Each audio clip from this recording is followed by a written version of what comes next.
Check, check. Alrighty, folks, we are live again. Well, after all this work, it's exciting to be at the data presentation stage. Very exciting. After today's stream, I will be releasing the data PDF from the analysis I have done with regards to Dave Farina's video titled Destiny Loves Genocide. Thank you for being back with me. So we're going to be going through this document together, and then we're going to be doing a 100 question quiz together to see how our memories are serving us after doing all of this work. It's been a lot of work. It's been a lot of information.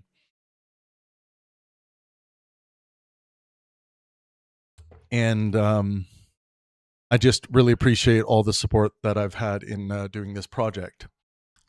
After we do this presentation of the data, there might be some more analysis videos I want to make with regards to this particular video. I know Hassan did a reaction video, and some other people have been weighing in. Some content creators who are known for good sound, epistemic, solid scientific communication have been showing great support for Dave under the video by way of donation, without any pushback on the information. So it does seem like this information and misinformation is spreading wide and far based on that and some other evidence I've seen in the science communication world that is typically known for being rigorous epistemically from an empirical and science as a way of knowing perspective. So that'll be interesting to look at. This particular video and the kind of support it gets from other people in the science community, from the atheist community, from the religious community, it's going to be quite telling. Those people who are in full support of it or support it and don't make any mention that there are so many things that are just strictly false in this video. And so that's what we're doing today. Make sure you guys smash the like button when you get into the room. I really appreciate that.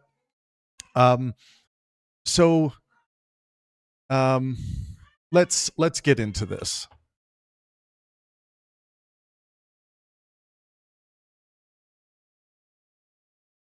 All right. And I have titled this document officially, which will eventually it will first be shared on our Discord server. So you'll be able to grab it there and do whatever you want with it. And then it'll eventually be up on our website. I'll share it on X and different platforms. But I have titled this document, Dave Farina, Israel, Palestine, Verse Destiny Data. Not the catchiest Hollywood title that would necessarily get a lot of clicks. All right. Oh, and one thing I should mention is I really, really hope that people go through the process, which I think is like a really important process of good sound epistemology and collective fact finding. I really hope people challenge my information, my document, my fact checking. And if they do in fact find mistakes in anything with regards to the work I've done here, I want to know about it and I want to investigate those potential mistakes. And if they are actually mistakes, I will be following up and publishing it. I will include it in the description. I will include it in the pinned comment under this video, because my main goal is just to get the accurate information out there so people have a high resolution vision of what's actually going on in reality. That way their moral prescriptions are born out of the actual facts of reality, as opposed to some kind of distortion, some kind of low resolution picture, like a one-sided picture of something. So that's the goal here. So I do hope people audit and check my work as well. All right, here we go. So Pangburn analysis, transcript compilation. Dave Farina's Destiny Loves Genocide. This is a transcript faithful synthesis and duplicated factual claim audit of parts 1 to 3. And what this document means by parts 1 to 3, and this will be gone over in the document, it's also outlined in the document. I provided 3 transcripts that were close to or about 20 hours worth of transcripts that came to my Pangburn AI analysis system. And that's what this analysis and data is based on. Now, there's going to be, with some people who come across this data, they're going to want to attack the process of using an AI system because most people are very uneducated when it comes to how to use AI tools properly. The Pangburn AI system is trained on my rigorous epistemic standards that I describe as relying on correspondence criteria of truth being made primary. From like a philosophical standpoint, if you want to know what is the primary goal with regards to truth in my epistemology, and from that basic principle, things like empiricism and science as a way of knowing is born. So that's when it comes to what does truth look like by my epistemic standards. That's what it looks like. When it comes to, like, if we're looking at the JTB model, right? If we're looking at justification, I, like many other,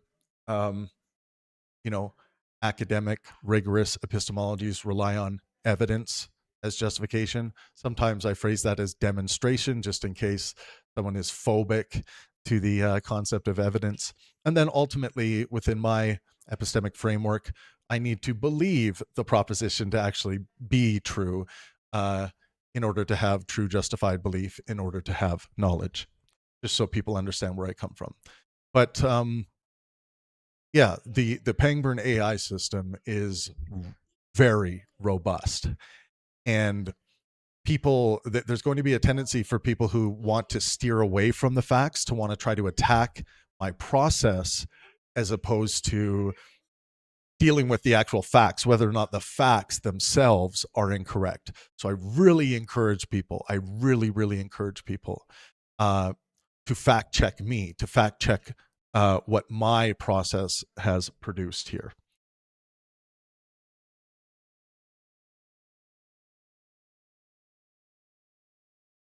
So, and by the way, if for people who are really interested in the kind of sources that are used by the Pangburn AI system, it's going to sort through reliability of sources in the very similar way that Ad Fontes Media generates reliable versus unreliable sources. So it's looking at all available sources and giving hierarchies and weights based on demonstrated reliability, and that typically gets demonstrated over time with regards to sources and sourcing. But things that are disputed, you're going to hear if you go through my first, second, and third fact checking videos of Dave Farina's video here.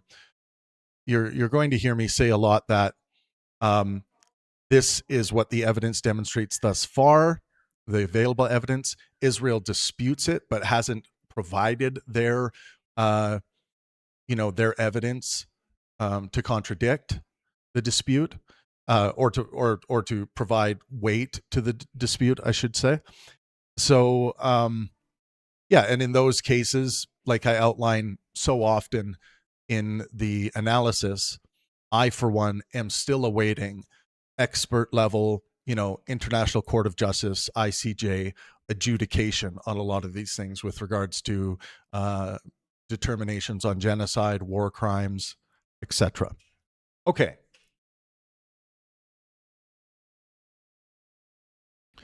Prepared from the 3 supplied PDFs of Travis Pangburn's full analysis. The report compiles the analysis itself, preserves its distinctions and concessions, and quantifies the material factual claims it evaluated. So Dave made 104, and by the way, just remember, all of this is fallible and open to update, but this is where the data is at right now. Dave made 140 rateable claims. 41.4% of them were strictly false. When it comes to false or unsupported claims, 63.6% were either false or unsupported. 77.1% were materially defective. And we'll get into what these things mean as we move forward. The document status section here just outlines the 408 pages that was analyzed of transcript. So accuracy and scope note. What this report claims. This document is designed to be faithful to the supplied transcript PDFs. It compiles what the analysis concluded. It does not silently replace those conclusions with a new independent web fact check, and it does not pretend that every automatic YouTube caption is verbatim perfect. An absolute guarantee of zero transcription or interpretive error is not responsibly possible with screenshot-based, automatically captioned source material. The report instead uses a reproducible 3-pass process: full page extraction and indexing, semantic deduplication with page and timestamp traceability, and final reconciliation of every percentage, narrative section, and ledger entry. Obvious speech-to-text errors are normalized only where the intended meaning is clear. So sometimes there will be speech-to-text issues in transcripts on YouTube. The percentages describe the dispositions reached within the analysis. They should be read as a quantitative summary of Pangburn's, that's me, audit of FARINA's video, not as a universal scientific measurement of the Israel-Palestine conflict. So that's an important distinction, that it shouldn't be viewed as a universal scientific measurement of the Israel-Palestine conflict. It is based on my epistemic standards and my audit. Claims that were legal, moral, or rhetorical rather than empirically determinate were separated from the denominator. Sorry, I just need to reorganize my screen a little bit here. Thank you so much for the super chat. Sissy Fian says, found you a few days ago. Have you done anything over Iran and nuclear program? I keep having issues understanding how close they really are to WMDs. Yeah, I mean, that's something I can definitely look into and sort through the facts. Thank you for bringing that up. I really appreciate the super chat. Housekeeping, stream setup, chat interaction, promotions, repetitions, and conversational filler were excluded. Substantive criticism of destiny was retained. The resulting compilation is therefore comprehensive with respect to the analytical content, not a stenographic reproduction of every utterance. Contents. Number 1, executive assessment. Number 2, quantitative misinformation audit. Number 3, method and coding standard. Number 4, the ethical and epistemic framework of the analysis. Number 5, part 1, synthesis. atrocities, hospitals, propaganda, genocide, and destruction. Number 6, Part 2 synthesis, October 7 conspiracies, surveillance, civil liberties, and nuclear claims. Part 7, Part 3 synthesis, media, famine, anti-Semitism, ancestry, maps, and personal allegations. 8, cross-cutting error patterns. Number 9, what FARINA got right. Number 10, criticism of destiny preserved by the analysis. Number 11, overall expert evaluation. Appendix A, full material claim ledger. Appendix B, coding rules, arithmetic, and source hashes. Okay, let's get into the executive assessment. The three-part analysis reaches a clear but balanced conclusion. FARINA's video contains many genuine facts, serious humanitarian concerns, and justified criticisms of Israeli conduct, but repeatedly converts those true kernels into categorical claims that the evidence does not support. Its dominant failures are overstatement, conspiracy inference, collective attribution, false universals, chronology, and translation mistakes, and the presentation of contested legal or causal conclusions as settled facts. The report's primary misinformation indicator is 63.6%. 58 claims were coded false and 31 unsupported out of 140 ratable material claims.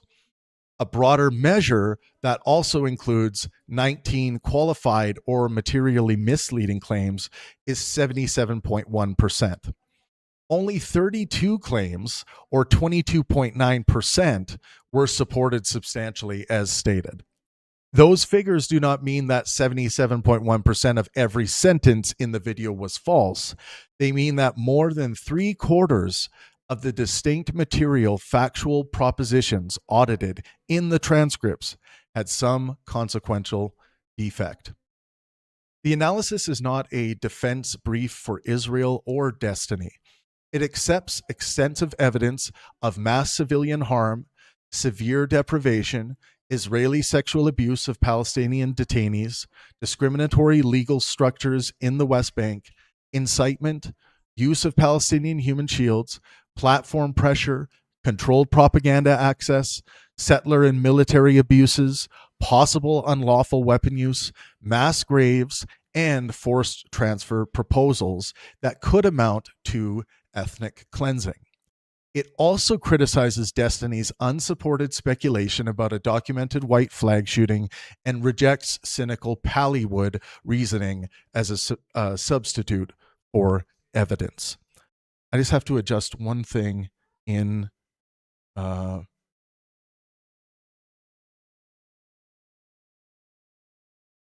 just have to adjust one thing quickly. I forgot to turn one thing on.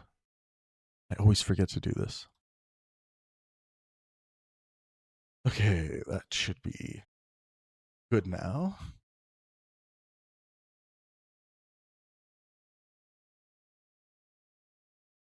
There, we are back. Perfect. Just going to make sure that's caught up. Okay, cool.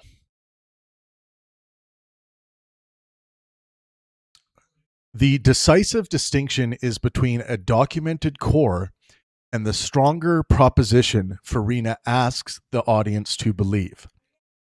A real Israeli technology contract does not prove that Israel receives all American police data. A real proposed enclosed city does not prove Gazans were already being rounded up into a completed camp. A real influence campaign does not prove every influencer receives one centrally scripted daily line. A genuine attack on the USS Liberty does not prove false flag motive. Real social media breakdowns do not prove total Israeli control of Western information. The video repeatedly crosses that inferential gap without sufficient evidence. So, executive findings at a glance. This chart has finding, result, and interpretation. So strictly false, 58 out of 40 claims, 41.4%, were contradicted by the evidence as framed in the transcripts, including failed universal, numerical, chronological, and attribution claims. Unsupported or speculative, 31 out of 140, that's 22.1%. Possible, alleged, or rhetorically asserted, but not established by the evidence reviewed. Qualified, mixed, that would be 19 claims out of 140, 13.6%. Contained a meaningful factual core, but materially distorted context, scope, wording, causation, or legal certainty. Supported, 32 out of 140, 22.9%. Substantially accurate as stated, subject only to ordinary precision. Not rateable, there were 2 additional claims here. Undefined moral or legal superlatives were excluded from the 140 claim denominator. So, and here's one more graph, disposition of material claims in the 3-part transcript audit. So you see false represented as the largest blue section here at 41.4%.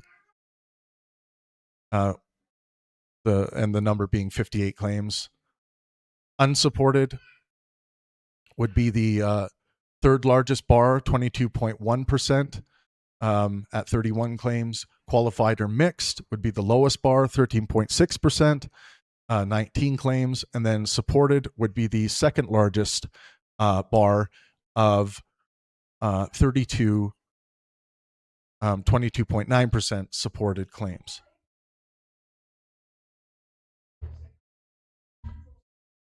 Water here. Thank you for being with me, everyone. Make sure you smash that like button when you get into the room. Really appreciate it. Helps everything. What it does is it helps attract new people to the process of good, rigorous, sound epistemology and fact checking. The strongest supported propositions. FARINA's video was strongest when it pointed to concrete, documentable events. The initial near total Gaza siege, Israeli funding of pro-Israel influencers, the Rantisi Arabic calendar misidentification, severe sexual abuse of Palestinian detainees, the West Bank's dual legal regime, authentic incitement statements, mass graves and thousands missing under rubble, the scale of damage to schools and hospitals, the proposed COTS humanitarian city, Planeteer and ICE relationships, Israeli-made surveillance technology in U.S. policing, Trump pardons for January 6 offenders, the USS Liberty attack, nuclear opacity, controlled access for journalists and influencers, soldiers degrading conduct in homes, use of Palestinian human shields, the formal IPC famine finding, the definitional point that forced removal to retain land is ethnic cleansing, major AIPAC, APAC spending, and instances of offenders exploiting relocation to Israel. The most consequential failures. The largest errors were not trivial slips. They included dismissing October 7th sexual violence as fabricated, asserting that every hospital, school, or other institution was destroyed, translating May Golan as saying Holocaust when she referred to ruins or destruction, claiming more than 80% of Israelis supported annihilation, treating every human rights organization as unanimous, portraying Hezbollah as merely defensive, alleging a deliberate Nova setup and broad October 7th stand down, asserting hundreds of friendly fire deaths under a blanket Hannibal order, claiming American governmental merger with Israel, treating NSPM 7 as criminalizing ordinary ideologies, alleging that Larry Ellison personally bought TikTok and already owned a consolidated media empire, describing the Samson option as a plan to nuke humanity, suggesting Mossad likely organized 9/11, claiming Zionism created anti-Semitism, describing Ashkenazi Jews as simply European, asserting a general DNA test ban, and alleging litigation involving, quote, nudes of a minor when a minor component was false. Quantitative misinformation audit. So 2.1, the recommended headline number, primary misinformation indicator 63.6%. The most defensible headline percentage is the share of rateable claims coded false or unsupported. 58 plus 31 of 140 is equal to 63.57%, rounded to 63.6%. This captures claims that were either contradicted or not established without automatically treating every mixed claim as wholly false. A stricter number is 41.4%, representing only claims coded false. A broader material factual defect rate is 77.1%. Adding qualified or mixed claims that contained a true core but were materially misleading. The supported share is 22.9%. Presenting all three numbers is more honest than selecting whichever sounds most dramatic. 2.2, part by part result. So in this chart, you can take a look at, we have part, rateable, false, unsupported, qualified, supported, false plus unsupported, and any defect. So you can see the chart there. We've already gone through these numbers. Part level difference should not be overinterpreted. The subject matter changes across the three streams. Repeated claims were counted once, and the later part contains more categorical ancestry, media control, DNA, and personal allegation claims that were easier to classify and as directly false. So that's something to keep in mind here, that repeated claims were counted once. So if it seemed like you might have heard more misinformation or falsities in the video, that could be because some of the things you would deem to be misinformation were repeated. What the denominator includes. 2.3. The denominator is a deduplicated set of material propositions asserted, endorsed, or relied upon by FARINA's video and expressly evaluated in Pangburn's analysis. A proposition was material when changing its truth status would materially affect the video's argument, moral characterization, or causal story. Repetition, restatement, and clipped replay did not create additional counts. Two propositions were excluded as not rateable.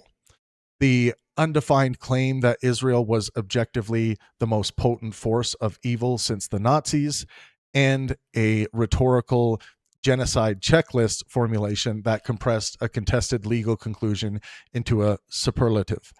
These are preserved in the ledger, but not used in percentage calculations. Number 3, method and coding standard.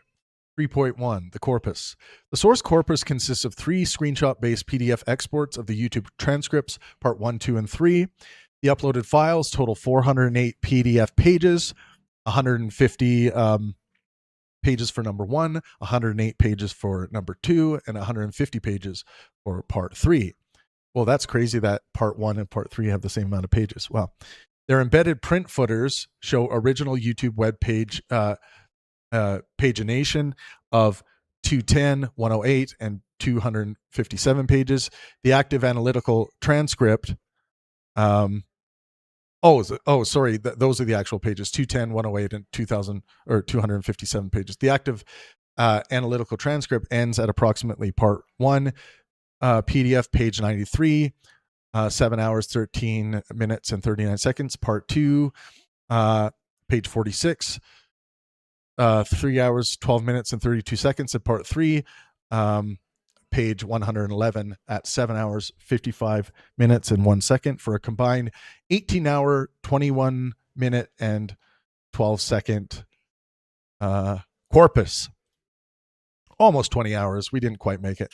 Later uploaded pages consist mainly of comments or source material. Let me just take a look.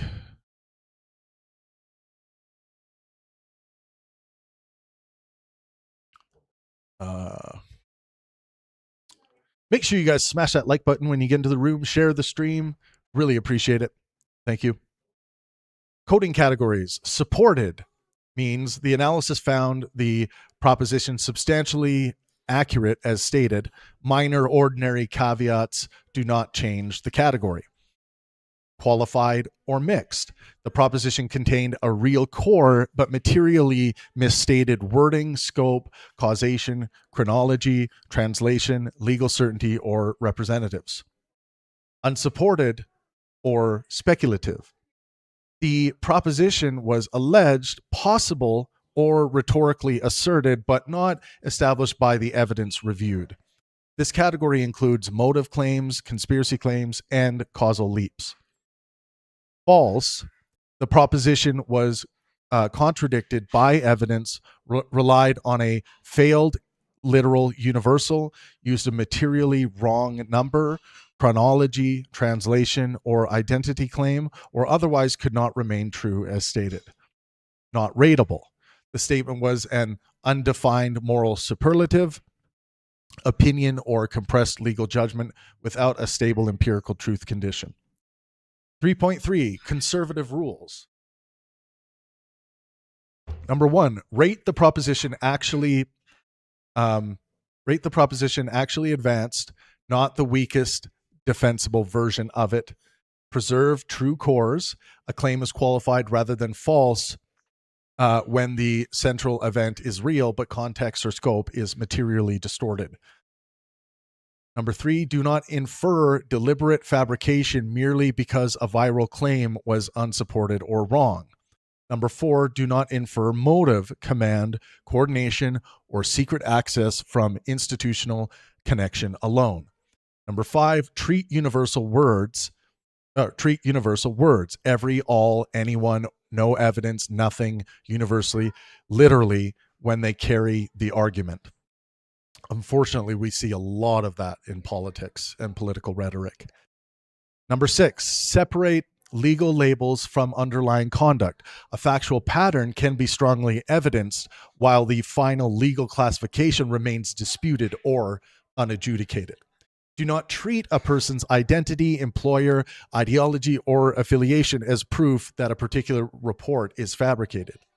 And number 8, count repeated propositions once and retain the most informative page and timestamp locator.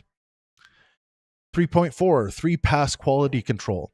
Pass one indexed every active transcript page and extracted timestamps and topic changes. Pass 2 generated and then manually cleaned a material claim ledger, removed duplicated propositions, corrected page mappings, and restored omitted surveillance and platform moderation claims. Pass 3 reconciled the narrative against the final 142 entry ledger, recomputed all arithmetic directly from the final data, and generated a machine-readable CSV for audit. The full ledger is Appendix A. Because the source is a transcript of a live analysis, some judgments are explicitly provisional. The report retains those qualifications rather than converting them into stronger conclusions. And of course, everyone's epistemic standards should be provisional, meaning they should be open to update.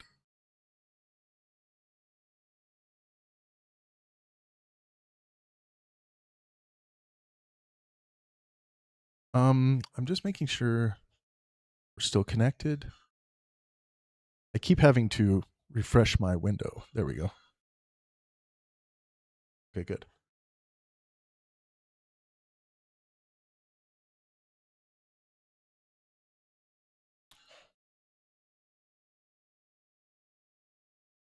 There. The ethical and epistemic framework of the analysis. 4.1 Attack arguments, not persons. The analysis begins by rejecting dehumanizing labels and the reduction of people to their present ideas. Pangburn distinguishes calling an idea disgusting from calling a person disgusting, argues that people can change, and treats demonization as a mechanism by which moral consideration is withdrawn. Daryl Davis is used as an example of patient engagement with people holding abhorrent beliefs. This standard is applied to FARINA, destiny, and political opponents generally. 4.2 Evidence before narrative. The core epistemic discipline is to distinguish fact from rhetoric, possibility from probability, correlation from causation, affiliation from fabrication, analogy from evidence, and documented harm from the totalizing story built around it. The analysis repeatedly accepts an underlying abuse while rejecting a stronger claim about universality, intent, or conspiracy. This is the central method of the entire three-part review. Sorry, just had to check something.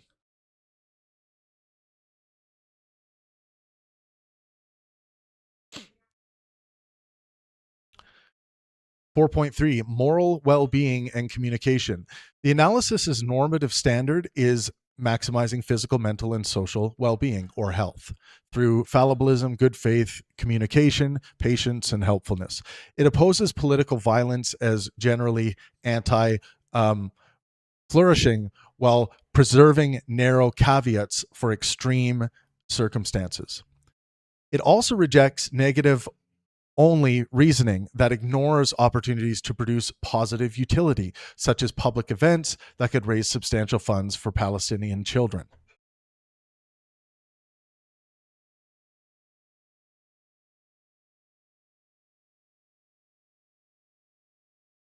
Um,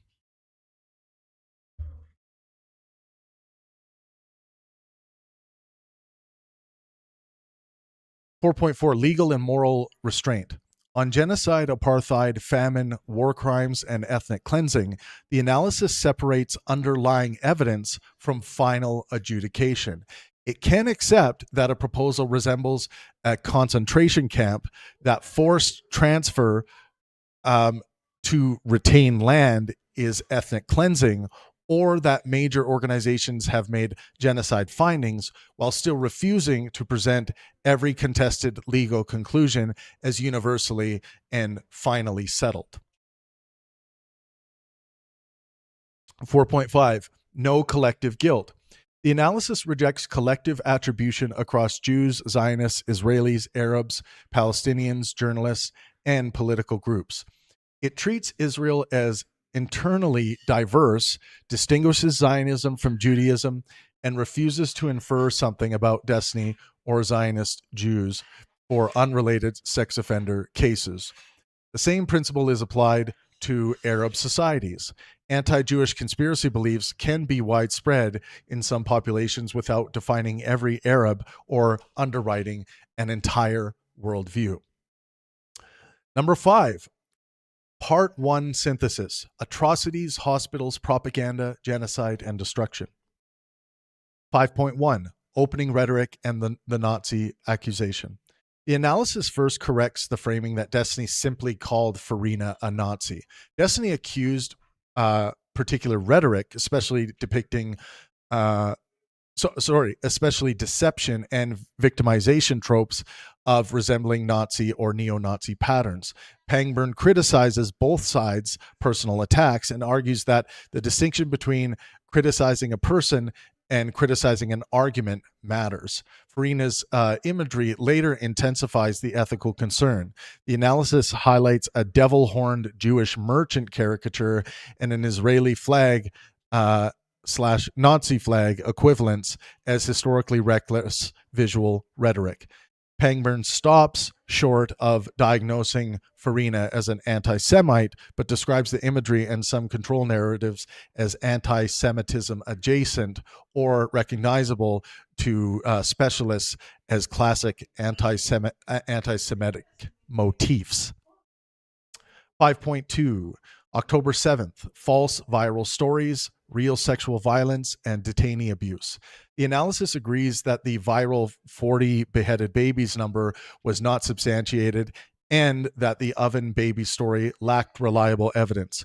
It does not, however, accept the stronger claim that the Israeli state deliberately fabricated those stories. A false or unsupported report does not establish coordinated state authorship. Farina's broad dismissal of October 7th rape claims is treated as false. The analysis cites the UN mission's reasonable grounds for rape and gang rape at several locations and clear or convincing information concerning hostage sexual violence while acknowledging that particular stories and witnesses were unreliable. At the same time, Pangburn accepts strong evidence of severe and systematic sexual abuse, including rape allegations against Palestinian detainees by Israeli forces. The correct synthesis is not all true or all fabricated, it is claim specific. 5.3 Hospitals and the Rantisi calendar. Farina correctly identifies the IDF's embarrassing presentation of the Arabic calendar as a terrorist roster. Pangburn treats that as a serious factual failure, but the calendar error does not prove that every other piece of evidence from Rantisi was fabricated or that no hostage or militant activity occurred there. Thanks, honey. Well, actually, the two Maximal Hospital narratives are both rejected. There was not a large Hamas base beneath every hospital, and Israel did not provide zero evidence at every site. The transcript identifies credible evidence of militant infrastructure or activity at some complexes, especially El Shifa, while rejecting exaggerated Israeli presentations. Likewise, Gaza's health system was devastated, but the literal claim that Israel bombed every single hospital is false. And the claim that displayed weapons were planted by Israel was not established. 5.5 Influence operations, X suspension, and anti Semitism watchdogs. The analysis accepts that Israel funded influencers and ran government linked persuasion efforts aimed particularly at American audiences. It qualifies the stronger idea that every influencer simply repeated. It qualifies the stronger idea that every influencer simply repeated one centrally settled daily narrative in a fully proven chain of command. Institutional funding and message coordination are not identical to total scripting. The claim that Zionist dogpile caused Farina's X suspension is unsupported. The transcript identifies violent or abusive posts, including fantasies of people being shot or punched, as a much stronger rules-based explanation, while acknowledging that the exact final enforcement trigger was not known. The review also accepts that anti-Semitism monitoring organizations and blacklists can reach deeply into Israel-Palestine advocacy and create professional consequences beyond the narrowest cases of explicit anti-Jewish hatred. The legitimate criticism is pressure and overbreadth, not proof that all anti-Semitism monitoring is fraudulent.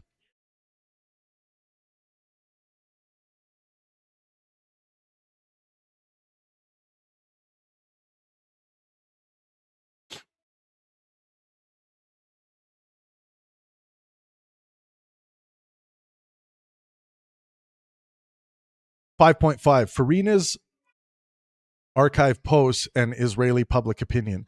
The archive posts reviewed in the analysis were authentic and showed FARINA making sweeping claims that minimized Hamas atrocities, dismissed corroborated sexual violence, and asserted a less than 0.1% moral comparison without a defined metric. These posts support severe factual and ethical criticism.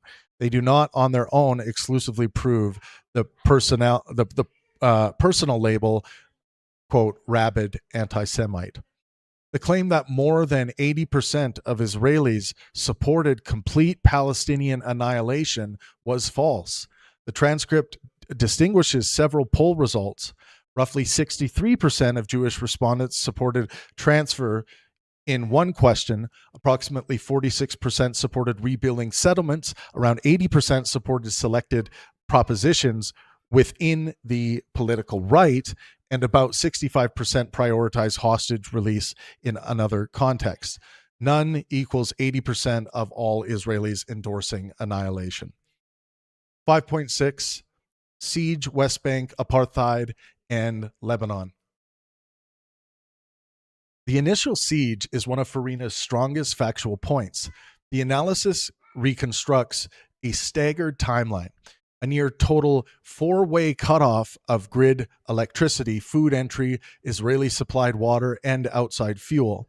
One water pipeline restored after about a week, food and humanitarian crossings closed for approximately 13 days, and the first convoy only a fraction of normal imports. Token fuel and roughly 38 days. Token fuel after roughly 38 days, and broader access after about 42 days, and a second complete blockade from the 2nd of March to March 18th, 2025. The fact that Gaza had long lacked ordinary grid electricity does not make the cutoff claim fictitious. The West Bank apartheid characterization is treated as a serious and defensible legal description used by major rights organizations, though disputed by Israel. The concrete substrate is less contestable. Settlers and Palestinians in the same territory live under materially different legal, political, voting, court, permit, and service regimes. The present tense claim that Israel was successfully stealing Lebanon was rejected. The analysis recognizes occupation history and territorial disputes, but does not treat the specific current claim as established. 5.7, incitement, quotations, and translation. Law for Palestine's database of more than 500 Israeli statements is real. What the database does not do is automatically prove that every entry is correctly translated, fully contextualized, and legally established as direct public incitement to genocide. So one more time on that. What the database does not do is automatically prove that every entry is corrected, translated, fully contextualized, and legally established as direct public incitement to genocide. Pangburn's spot audit of 8 quotations found none wholly fabricated and 1 essentially verbatim, but 3 were materially decontextualized. The Ezra Yachin quotation about erasing families, mothers, and babies was substantially authentic. By contrast, the viral translation claiming that May Golan was proud of the, quote, Holocaust of Gaza was false. The relevant word referred to ruins of destruction. The underlying statement remained harsh, but changing destruction into Holocaust was a consequential mistranslation. 5.8, children, sniper claims, and chosenness. The analysis accepts documented cases and a UN finding relevant to deliberate targeting of children. It rejects the unquantified claim that countless children were executed by snipers, and the viral caption implying that a former female soldier personally received a general order to kill children. The clip concerned an observation operator and a particular event. It did not establish a universal order given to every soldier. The claim that Israeli soldiers and officials generally justify killing children or taking land through Jewish chosenness was unsupported. Polling in the transcript showed varied meanings. 43% selected a special role, 16% special obligations, 2% special privileges, 14% disagreement, 19% rejection of the phrase as condescending or racist, and 6% uncertainty in one survey. Another poll found roughly 64% agreement with chosenness, but not a single supremacist interpretation. Israel is not a morally uniform bloc. 5.9. Genocide, human rights, consensus, and Nazi analogies. Pangburn remains personally agnostic on the final legal genocide determination while acknowledging severe destruction, major expert and organizational findings, and evidence capable of supporting the allegation. The claim that every human rights organization in the world had reached the same conclusion is false. The analysis also resists using Nazi or Death Star analogies as evidentiary shortcuts. Analogy can illuminate, but cannot itself establish intent or make all security claims presumptively fraudulent. Two non-ratable formulations are preserved rather than forced into false true boxes.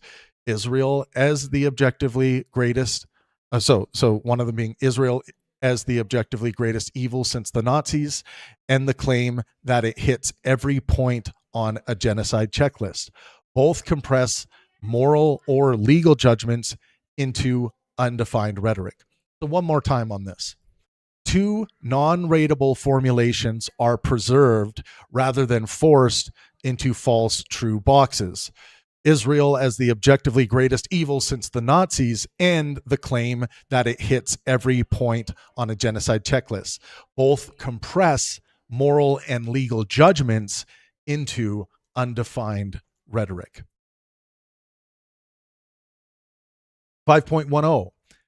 Mass graves, casualties, missing persons, and weapons. The existence of mass graves containing hundreds of bodies around Gaza hospitals was accepted.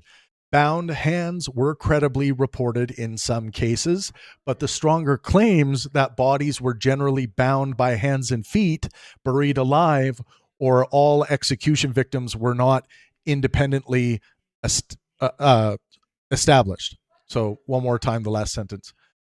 Bound hands were credibly reported in some cases, but the stronger claims that bodies were generally bound by hands and feet, buried alive, or all execution victims were not independently established. Okay.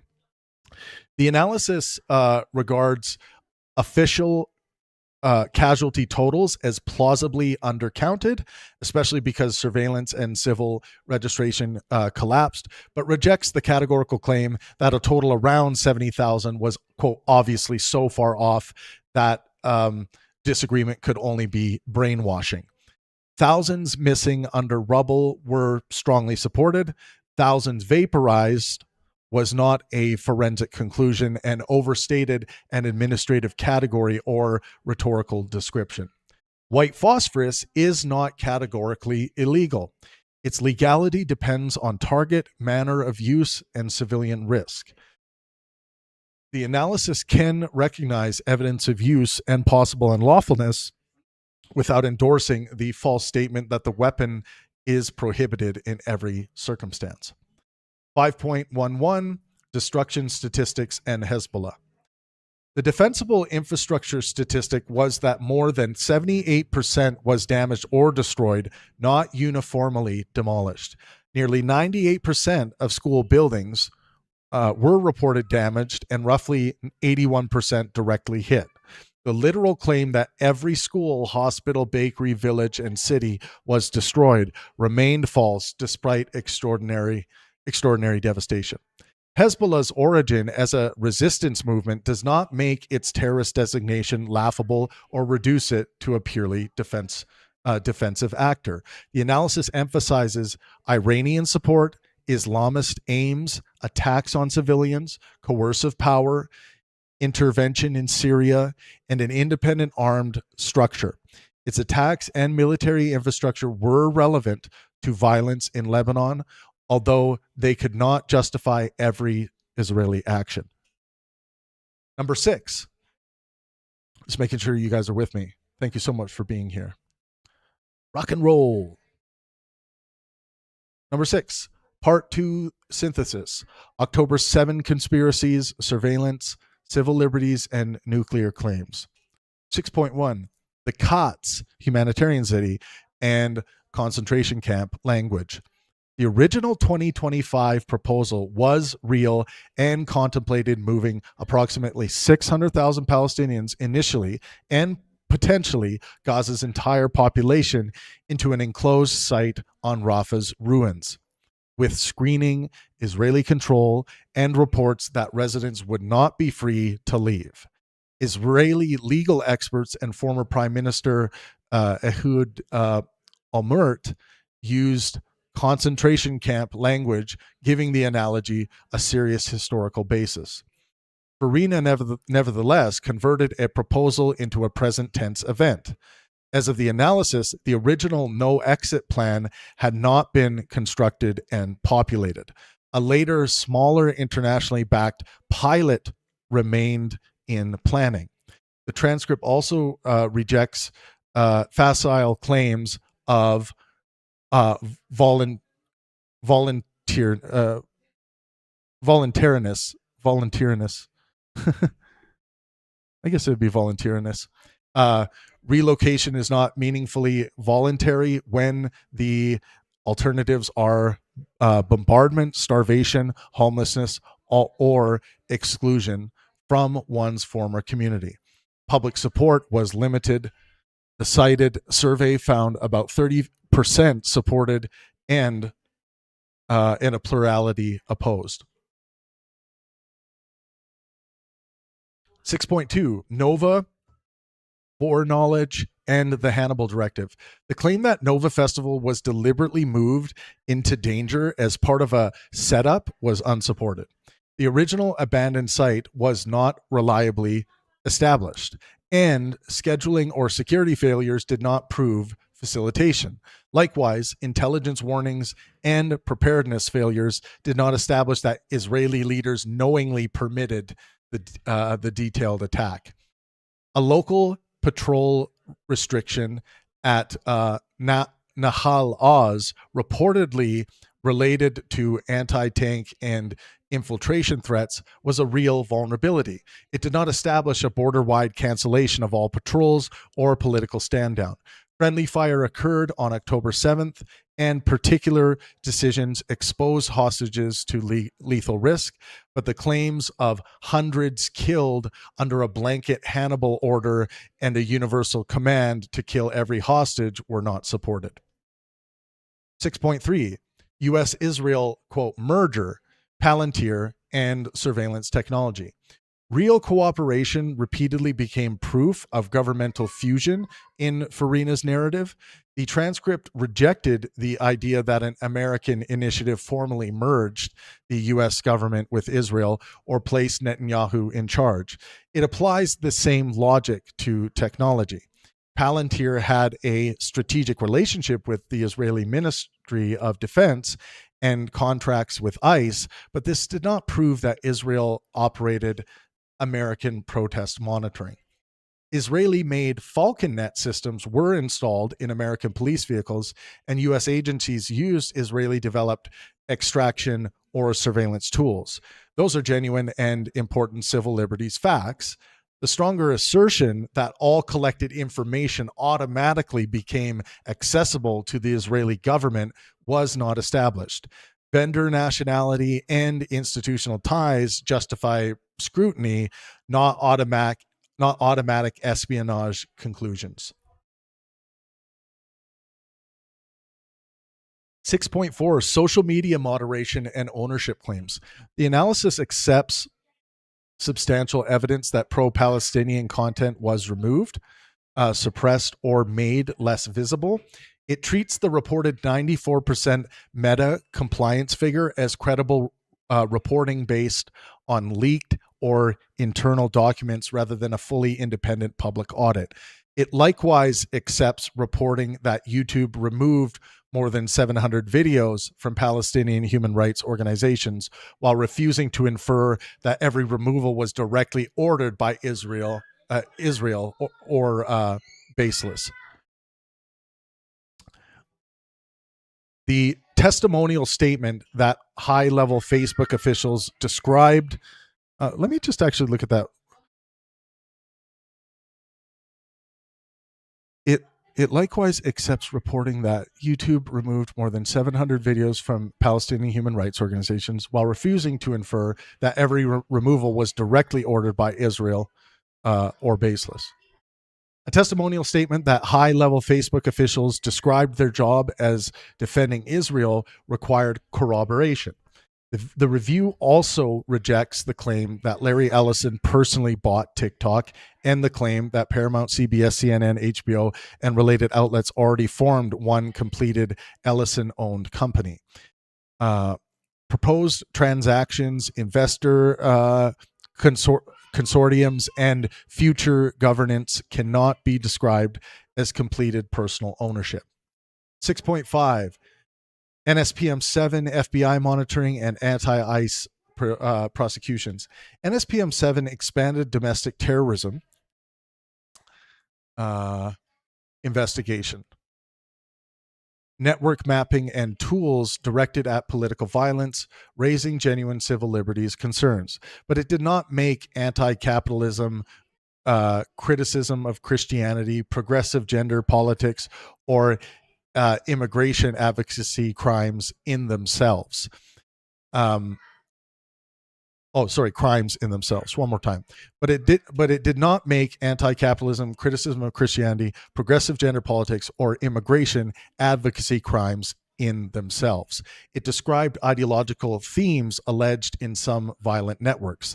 The transcript therefore rejects predictions that ordinary sympathy for Palestinian victims made a person a terrorist or that ICE agents and drones were authorized to murder dissidents.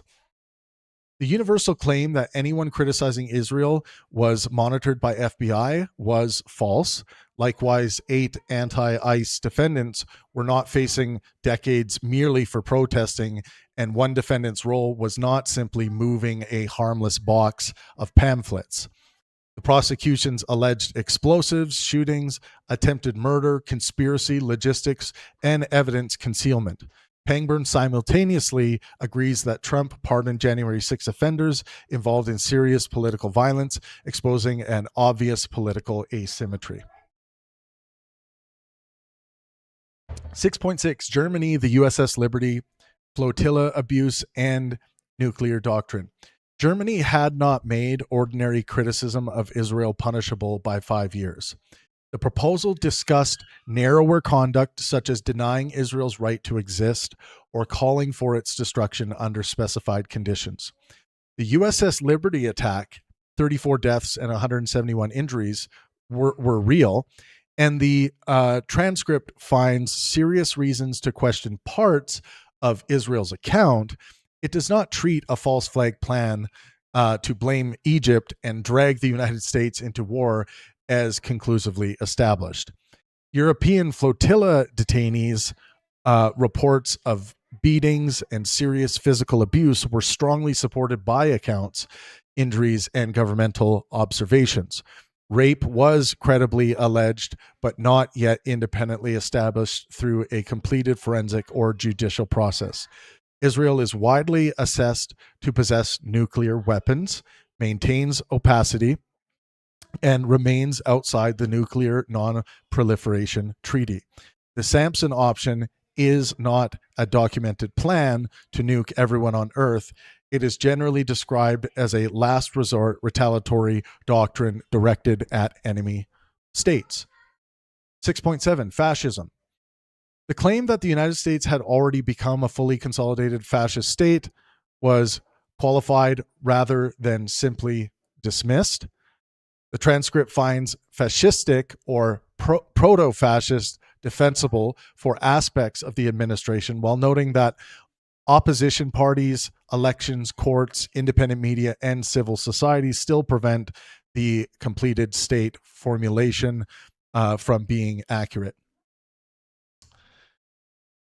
All right. We're about halfway through this, folks. Thank you for sticking around with me. Really appreciate it. 7, Part 3 Synthesis.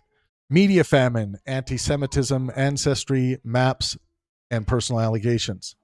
7.1 NSPM repetition, data extraction, and 9/11. Part 3 repeats and deepens the NSPM 7 and technology analysis. U.S. use of Israeli-developed extraction technology is accepted. Automatic Israeli government receipt of the extracted data is not. Sympathy for victims does not itself create terrorist status, and the memorandum does not authorize political murder. FARINA's 9/11 framing is treated as plainly false.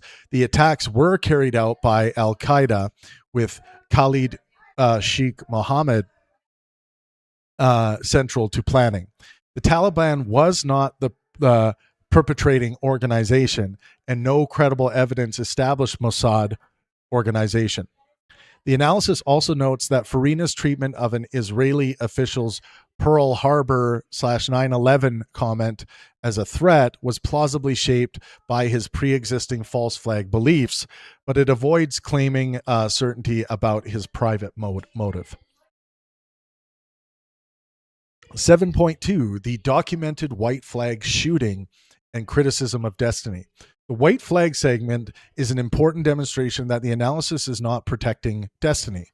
ITV footage showed Palestinian men with raised hands and a prominent white flag, no visible weapons or threatening movement, attempting to retrieve and escort relatives.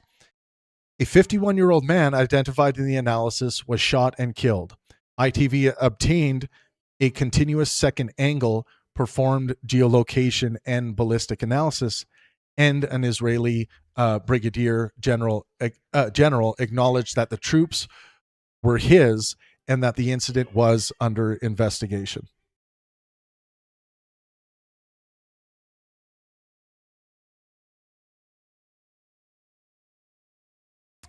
Destiny speculated that the civilians were farming clips, hoped to be shot, staged the incident, or might not have produced a real fatality.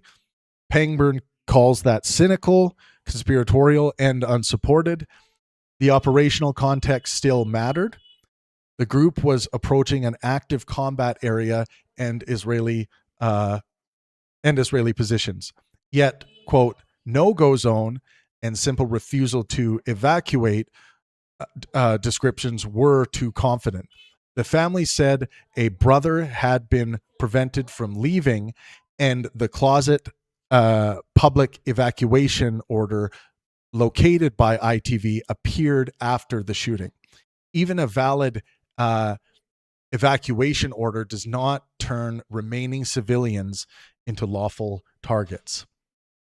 7.3, Gaza media, Hollywood, and human shields. The entire Gaza media ecosystem is not an arm of Hamas. It includes Hamas-affiliated outlets, Fatah or PA-associated media, independent journalists, freelancers, and local staff working for international organizations. Affiliation is relevant to bias and corroboration.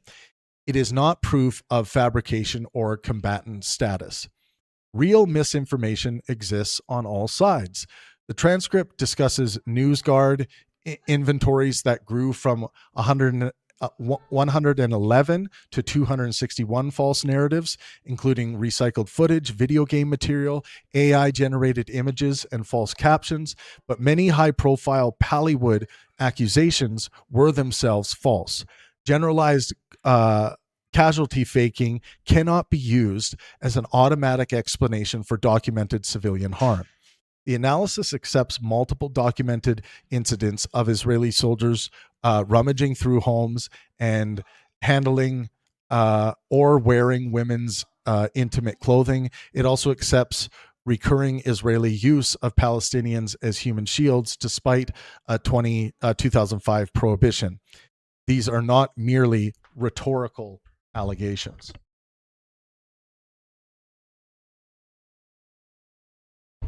7.4, controlled access and the limits of propaganda inference. Israel facilitated highly controlled trips and access for journalists and influencers. Such access can shape framing and deserves disclosure.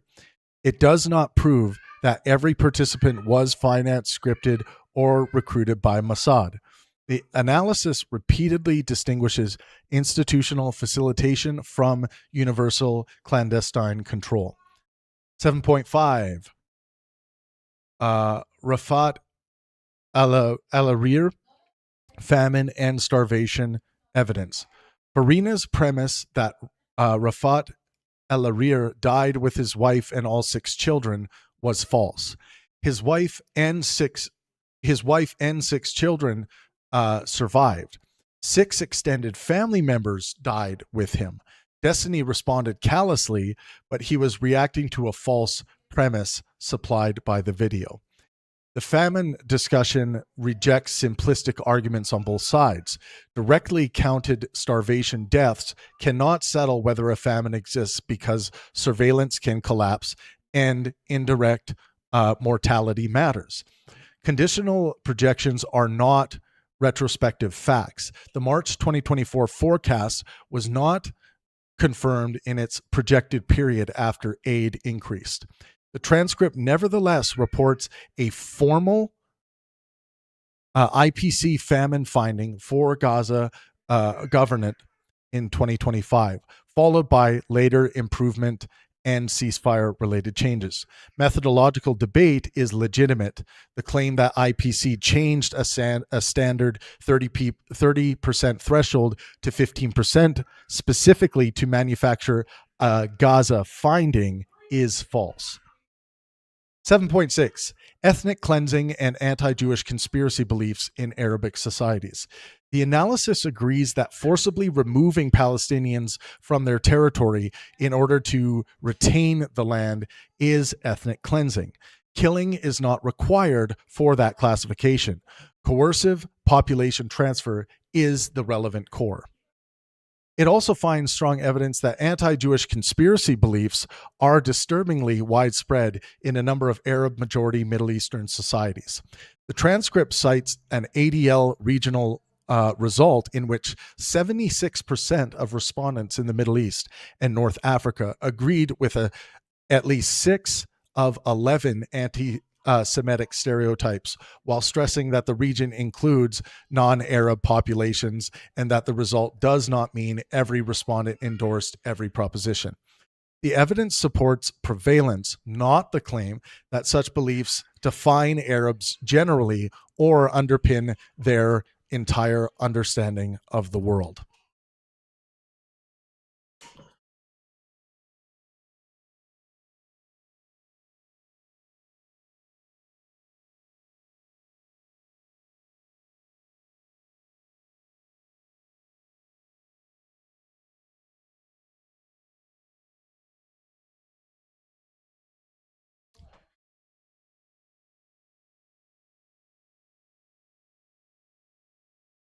Um,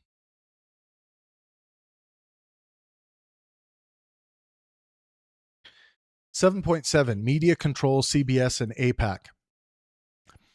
The claim that the vast majority of Western media is centrally controlled by Zionists is an unsupported conspiracy theory. Concentrated ownership, donor pressure, lobbying, editorial culture, and asymmetrical framing are legitimate subjects of investigation, but they do not establish hidden centralized control.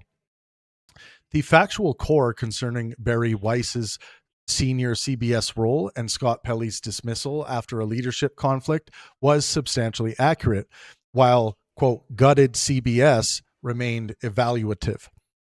The attempt to explain Avi Loeb's CBS appearance through Weiss and Larry Ellison was chronologically false because the appearances relating to Avi Loeb predated those developments. Approximately $126 million in AIPAC network spending was broadly defensible, depending on the affiliated PACs and spending categories counted. The analysis recognizes unusually large influence while rejecting absolute control. Some Republican opposition to Israeli policy existed, and the selected New York mayoral candidate clip did not show that every candidate except Zoran Mamdani pledged Israel as a first foreign trip. 7.8, Zionism, Judaism, and anti-Semitism. Zionism and Judaism are distinct. FARINA had a legitimate basis for objecting when criticism of Zionism was directly substituted with hatred of Jews. Destiny's earlier rhetoric still did not simply amount to calling FARINA a Nazi. It targeted perceived Nazi-like tropes. The video combined footage of police beating Orthodox Jews with a separate political description without proving that the beating occurred specifically because the victims stood with Palestinians. It then made the categorical claim that Zionism is anti-Semitism and that Zionists are the real anti-Semites. The analysis rejects the identity claim while allowing the individual Zionists can behave anti-Semitically. While allowing that, individual Zionists can behave anti-Semitically and individual anti-Semites can support Israel. Anti-Semitism predates modern political Zionism by centuries. Israeli wrongdoing does not logically cause or excuse attacks on synagogues, threats to Jewish children, or anti-Jewish conspiracy theories. Moral agency remains with the perpetrators of anti-Semitic violence. Quick bathroom break. Confirmatarian, thank you so much for the super chat, says doing the Lord's work. Thank you so much. I don't believe in a Lord, but if you believe I'm doing the Lord's work, rock and roll. Okay, quick bathroom break.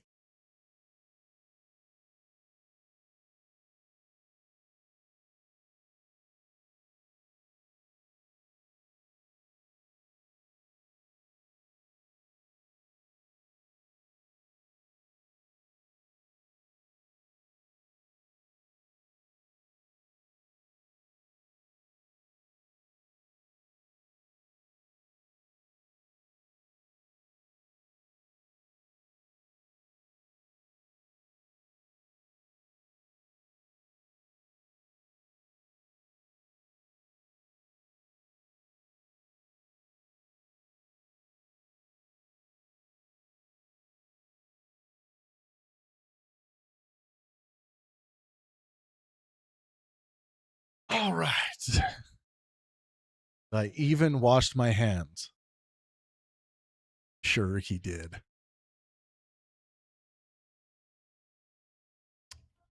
All right, we are on to 7.9, Ashkenazi ancestry and DNA testing. Ashkenazi Jews are not simply European. The transcript synthesis is mixed Levantine or Middle Eastern and European ancestry with exact proportions debated across studies. Consumer test category labels do not resolve deep population history. One more time. Consumer test category labels do not resolve deep population history. Israel does not generally ban DNA testing. Paternity and legal family tests can require court authorization, and some direct-to-consumer companies impose restrictions, but this is not a national prohibition. At the time of the analysis, 23andMe shipped to Israel. The motive claim that restrictions exist to conceal non-Middle Eastern ancestry was unsupported. 7.10, the Palestinian land map. The viral 4-panel map is neither wholly fake nor a consistent ownership map. It communicates real displacement, occupation, and territorial fragmentation, but changes what the colors represent from one panel to the next. Yeah, that part makes a really bad map. I just had to throw that in there. The 1917 panel is misleading if read as sovereign or privately owned Palestinian land. Palestine was Ottoman territory, and ownership was complex, though Palestinian Arabs were the overwhelming resident majority. Jewish private ownership was geographically limited and approximately 6.2% by 1947. The 1967 panel broadly captures Israeli occupation of the West Bank, East Jerusalem, and Gaza. The 1967 to 2017 panel is the most misleading because it largely maps areas A and B or administrative jurisdiction, not all Palestinian-owned, inhabited, or legally claimed land. Coloring area C is non-Palestinian, or as non-Palestinian, does not erase Palestinian property, residence, or legal interest there. 7.11, grooming, sexual assault allegations, and sex offenders. The analysis criticizes Destiny for using an overly narrow definition of grooming, but rejects the claim that his wording showed endorsement of adult sex with minors. Semantic criticism is not evidence of the moral position attributed to him. The public facts substantially support characterization of non-consensual groping. The public facts substantially supported characterizing a non-consensual groping incident involving Mia Rose as sexual assault. The analysis insists on separating that physical incident from a distinct non-consensual sharing allegation. FARINA's claim that Destiny was being sued over nudes of a minor was materially false because the minor component was untrue. One more time. This one is a very important allegation and piece of misinformation by Dave in the video. FARINA's claim that Destiny was being sued over nudes of a minor was materially false because the minor component was untrue. Some foreign Jewish sex offenders have exploited relocation to Israel or the law of return to evade justice, and at least one high-ranking politician helped protect an accused offender. Those facts do not establish an Israeli immunity law or a general official safe haven policy. Israel also extradites and prosecutes offenders. Linking the phenomena to Destiny's political views or to Zionist Jews as a category is simply guilt by association. So now we're going to go on to number 8.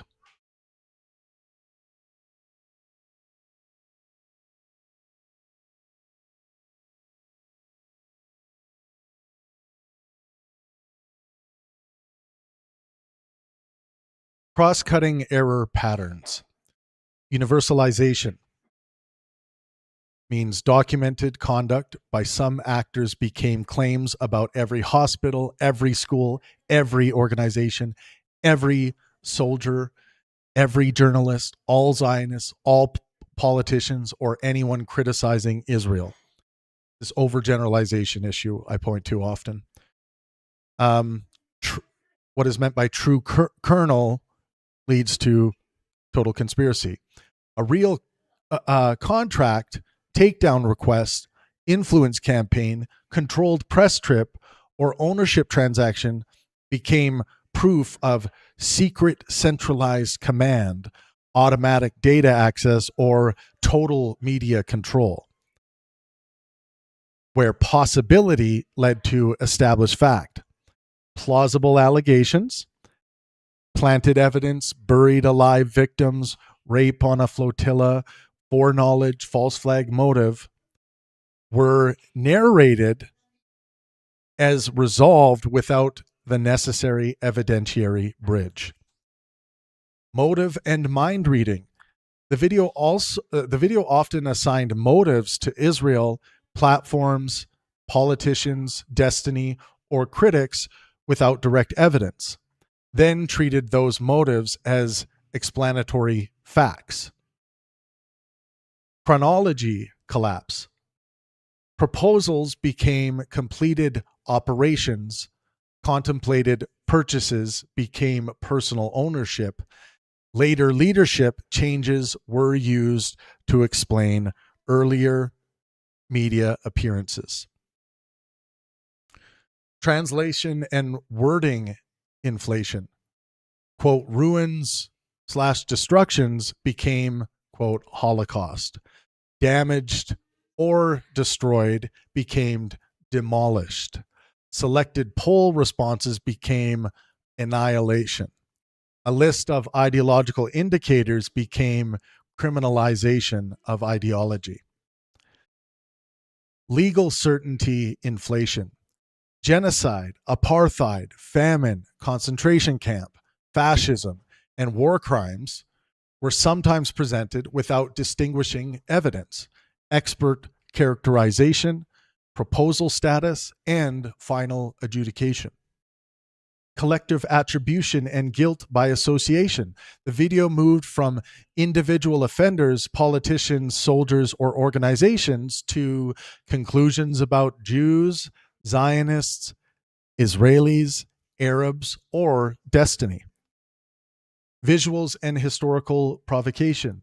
Nazi equivalences and the Jewish merchant caricature supplied emotional force while reducing precision and introducing classic anti-Semitic imagery. Personal allegation inflation. The final sections moved from legitimate criticism and supported misconduct to conflation, inaccurate legal descriptions, and the false minor allegation.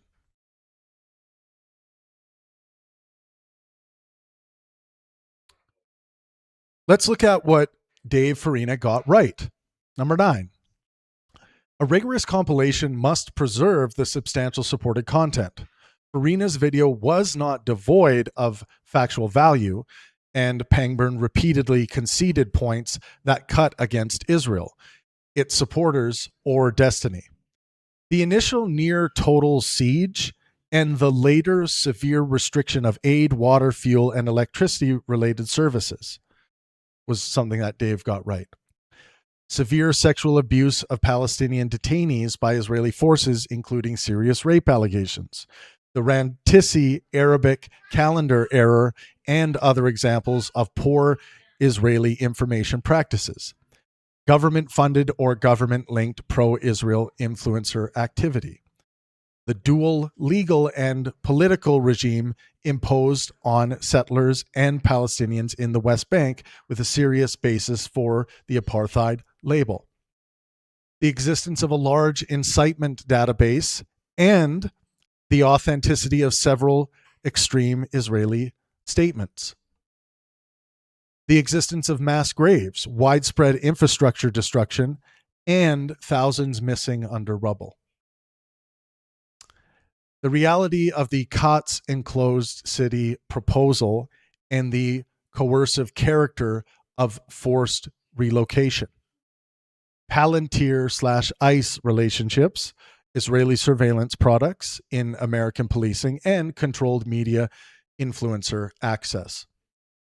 The USS Liberty attack, Israel's nuclear opacity, and the abuse of aid flotilla devices. Documented integrating conduct by soldiers in Palestinian homes and recurring use of Palestinians as human shields. The formal IPC famine finding in Gaza government subject to methodological and temporal qualification. The definitional point that forcible transfer to keep territory is ethnic cleansing. AIPAC's exceptionally large electoral spending and influence without absolute control. The mixed but real historical message in the Palestinian land map: displacement, occupation, and fragmentation.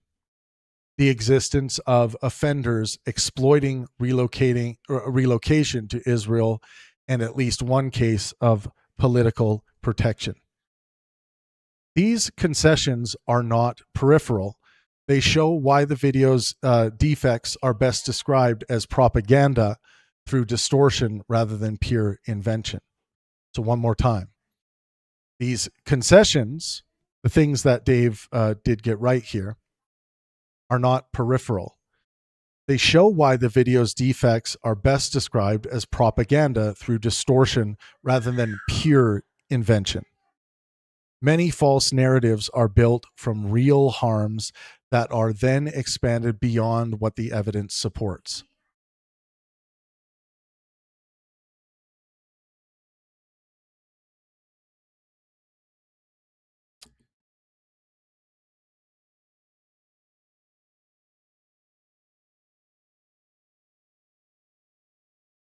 Or I just have to check one thing here. Okay, great.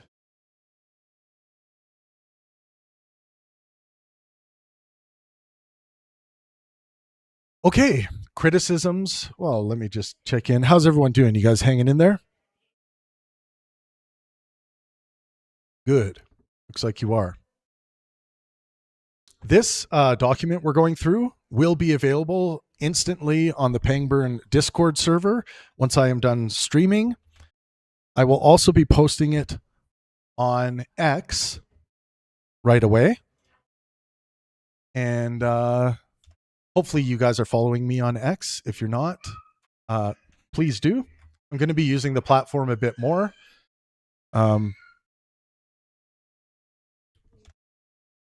There I am at X. Someone said, you're doing great. Oh, okay, cool. Doing great. Enjoying it so far. Doing great. Keep it up. Hey, thank you so much. Really appreciate that. Number 10, criticism of destiny preserved by the analysis. The report would be inaccurate if it implied that Pangburn vindicated every destiny statement. The analysis identifies several important failures on Destiny's side. The white flag shooting. Destiny moved immediately toward a staged event or death-seeking explanation despite authentic footage, a named victim, multiple camera angles, visible surrender indicators, and no visible threat. Pangburn characterizes this as cynical and conspiratorial. Victim blaming context. The active combat zone context was relevant, but did not justify treating civilians retrieving trapped relatives as lawful targets. The warning does not create a free fire zone. Grooming terminology. Destiny used an unduly narrow definition of grooming. The criticism is semantic and conceptual, not evidence that he endorsed sex with minors. Tone and dehumanization. The analysis rejects personal insults, disgust language, and the collapse of people into their present ideas, regardless of whether the target is Farina, Destiny, Hassan, or other partisan figures. Rafat El-Arir response. Destiny's joke or response was callous, even though Farina supplied a false premise about El-Arir's wife and children. Overconfident media skepticism. Affiliation and the existence of Hamas propaganda do not justify treating local Gaza journalism or civilian casualty footage as presumptively fabricated. Number 11, overall expert evaluation.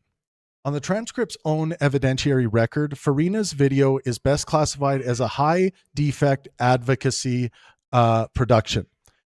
Fact-rich in raw material, morally animated by genuine suffering, but epistemically unreliable in its transitions from evidence to conclusion. The central problem is not Farina is not that FARINA criticizes Israel harshly. Many harsh criticisms survive the audit. The problem is the frequency with which the video substitutes universal language, conspiracy structure, moral analogy, or collective attribution for the missing evidentiary step. This reduces the credibility of correct allegations and makes it easier for defenders of Israeli policy to dismiss legitimate documentation of abuse. The analysis's strongest contribution is methodological.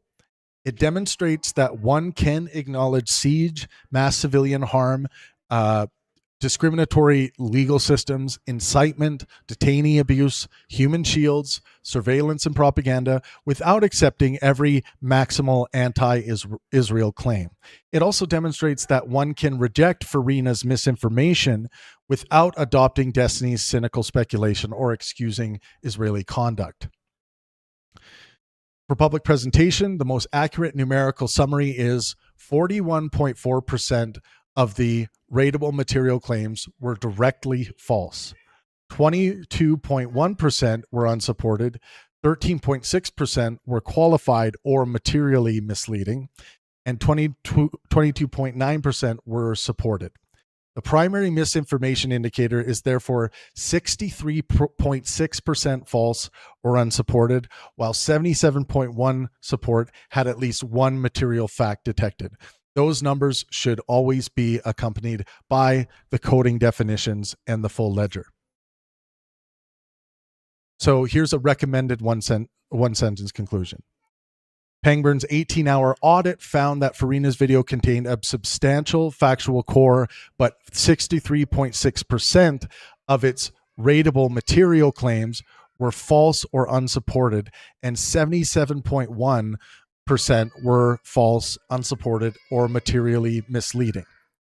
A pattern driven mainly by exaggeration, conspiracy inference, false universals, collective attribution, and chronology or translation errors. So, and let me just so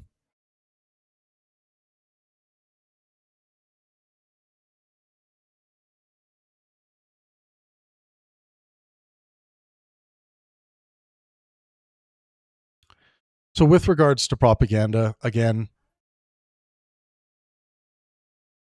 generalizing this video as a propaganda video is justified by the audit. Dave FARINA's video is propaganda through distortion. It combines a substantial core of genuine facts and legitimate humanitarian concerns with systematic exaggeration, selective framing, unsupported conspiracy inference, emotional provocative imagery, and materially misleading conclusions.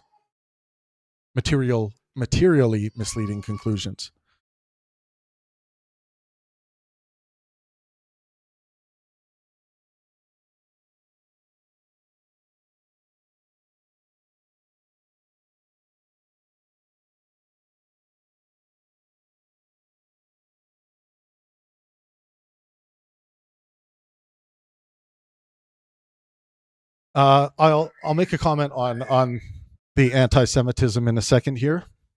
So this document also is going to contain Appendix A, which is a full material claim ledger. Every coded proposition is listed below with its transcript locator, disposition, and concise finding. The page number refers to the uploaded PDF page.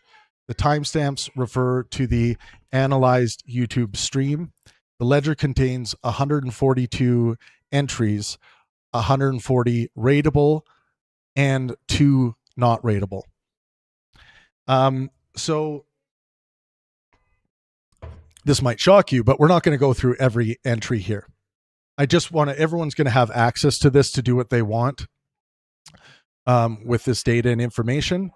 But for example, C029, claim 29 is the ID. from page 1.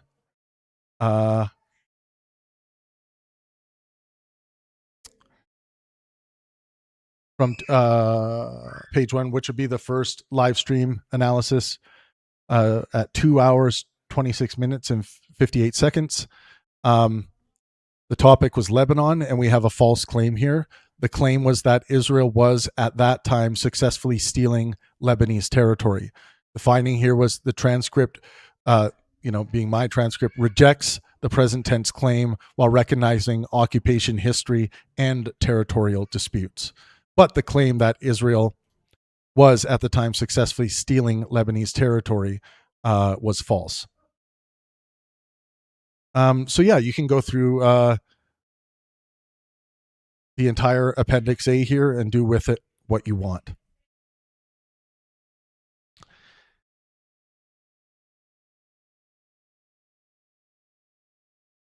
So with regards to anti-Semitism, there's been a lot of questions about this. I feel that there is good justification to claim that Dave is engaging in anti-Semitism in this video. And let's look at some of the details about that. So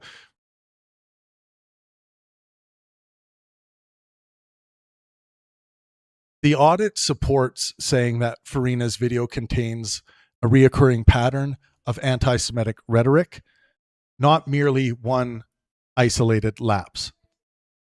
It does not quite support the broader claim that everything in the video is, of course, anti-Semitic, or that Dave Farina is generally an anti-Semite as a person. I think that's an important distinction. People may disagree on that. Maybe we'll have a public debate on that, where people can call in, or everyone who's in the call here and everyone who's in the Pangburn universe on the Pangburn Discord server can engage in a debate on that, whether or not Dave is personally anti-Semitic, and whether we have just generally, or that he's an anti-Semite. Is there good enough reason to generally believe that?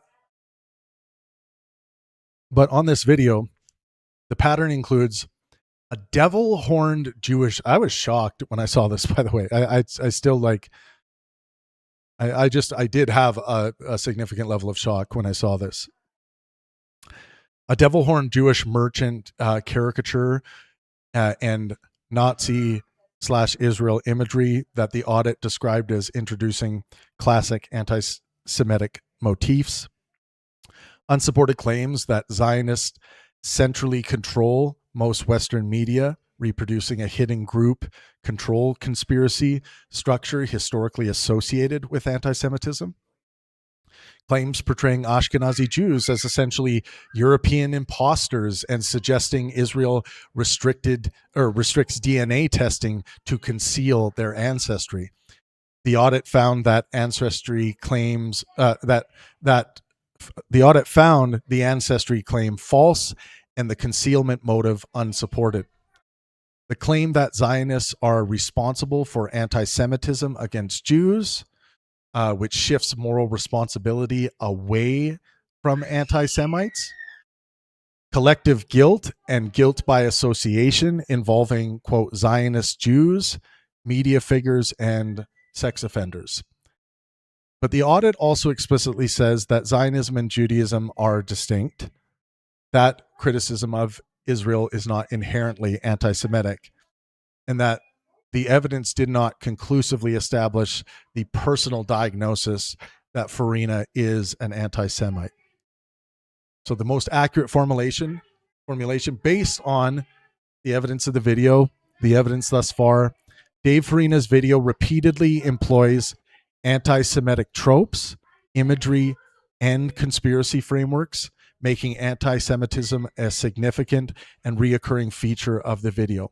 Although the audit does not conclusively establish that Farina personally holds a generally anti-Semitic worldview.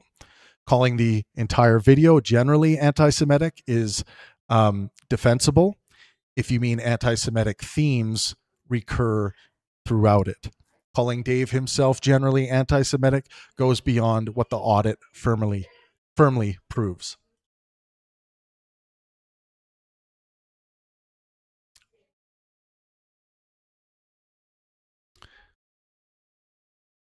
So let's look back. So Appendix B, coding rules, arithmetic, and source hashes. B1, final arithmetic. We already went through these numbers, but we have 58 out of 140 false claims. 31 are unsupported, 19 are qualified, 32 are supported.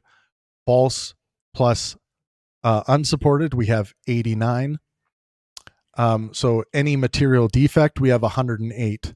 So 77.14% have defects. This is shocking for someone like Dave FARINA, who is a science communicator and quite a competent science communicator. It does make me interested in kind of auditing some more of Dave FARINA's science content, just to take a look at it. Take a look at how it stands up to this level of epistemic rigor and academic rigor. And also, I'm really curious, like I said at the start of this video, of looking at who has donated and supported Dave's video without any criticism, and which of those people are also science communicators or historians or what have you. So and I'm not doing this to try and like hurt anybody, but I think it's important to point to if there is this movement where we're not going to, if it's a particular pet issue, all of a sudden the good sound epistemology gets shut off, and we're not going to point out factual errors, or we're not going to point out propaganda. That's a real threat to well-being in many different ways, a real threat to the maximization of physical, mental, and social health. I don't want to see a lack of openness to update on anything epistemologically. That's an infallible stance. That is dogmatism. We don't want to see dogmatism or dogma anywhere. So this has to be adjudicated, the actual facts. Maybe there are some people out there that think that, and I'm just pontificating, think that because they feel so strongly about a particular political issue, that means they're going to use propaganda knowingly to push a particular kind of narrative. I really hope that's not what happened with Dave here. But when I think about Dave as a thinker, as someone who generally has a good, sound epistemic standard, coming up with plausible reasons as to why Dave would release this video to his audience, to the world, it's been a strange enterprise to try and come up with the most plausible answer as to why 77.14% of this video has, with regards to the facts, has material defect, and 41.43% of the video, creeping up on half of it, is false. 58 false claims. Let me know what you guys think in the comment section. Make sure you tag me. I can read your stuff. If you find this valuable, send me a super chat.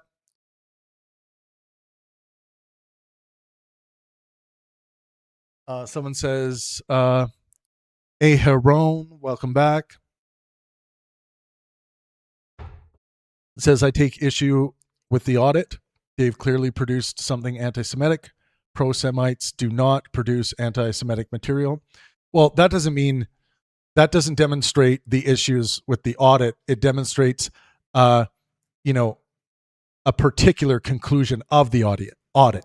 We really need to get specific with our language. There is wisdom, epistemic wisdom in being specific, being concise, in the details.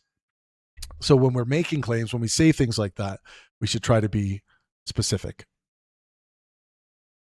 Someone says his heart was in the right place. I don't agree with that. I don't see evidence that his heart was in the right place. If by that you mean, raising awareness to the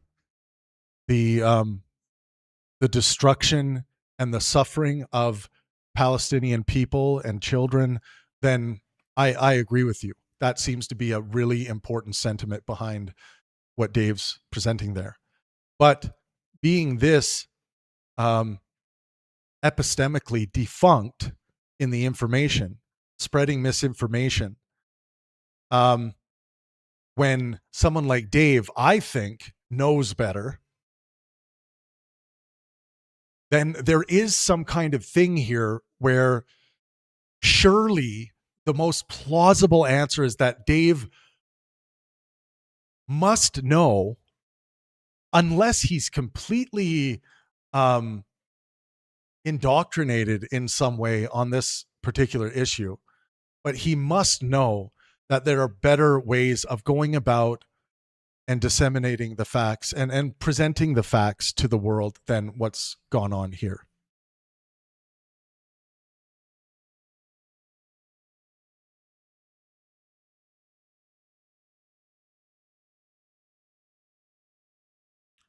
Someone says, I don't buy the whole thing. You made a couple glaring errors here. Kind of makes you as guilty as Dave and touches destiny too. What are the particular errors, Gretchen? See, this is where I'm calling for specificity. Give the exact errors. I will adjudicate them, Gretchen, live on the air right now. I will do it right now.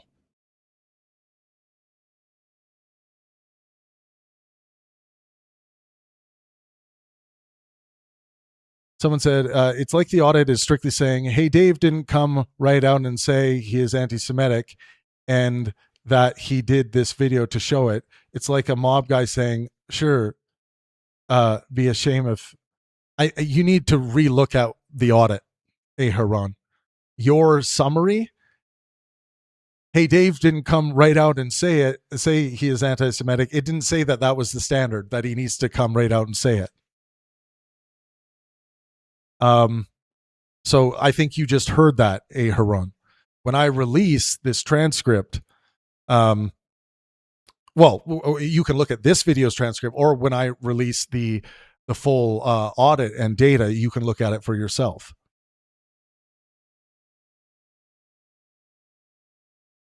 So Gretchen, there's an important thing to point out here. When you say, I don't buy the whole thing, you made a couple glaring errors here. And then when I ask you, what are those glaring errors? Let's be specific. You said, okay, is the doc on Discord ready? Then what errors are in your mind right now? What errors are in your mind? That's what I'm getting at. Well, I'm not releasing the doc until after the stream, Gretchen.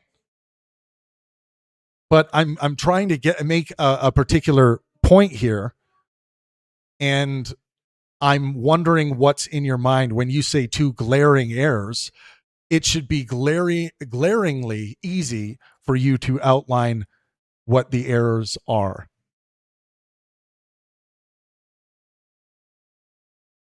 Someone said, I think you did great, Pangburn. I do have a critique. I would love to hear your critique. I would love it.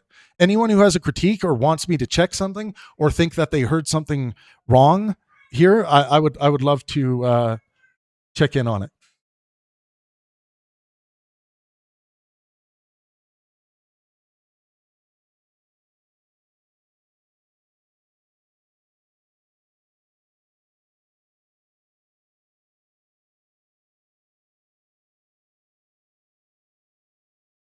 Um, Aharon says, what does the audit use as its justification for the premise that while the video is generally anti-Semitic, Dave himself is not? Well, one of the reasons is because it's one single video. We're talking about the entirety of a human being, right? That's one thing. You know, there's evidence of Dave repeating anti-Semitic tropes in this video, so you are justified to say, generally, this video repeats anti-Semitic tropes. It actually is justification, and like I said, it's worth having these conversations to investigate, you know, and debate and argue whether the greater picture of Dave Farina is that he is an anti-Semite. That's different, right? Gretchen says, off the top of my head, the instance where you called out Dave being wrong about Destiny joking about wearing victims' clothes. The instance where you called out Dave being wrong about Destiny joking about wearing victims' clothes. That didn't happen. Which I'm going to check. I think you may have misheard that. My conclusion on that section was that criticism by Dave was completely justified.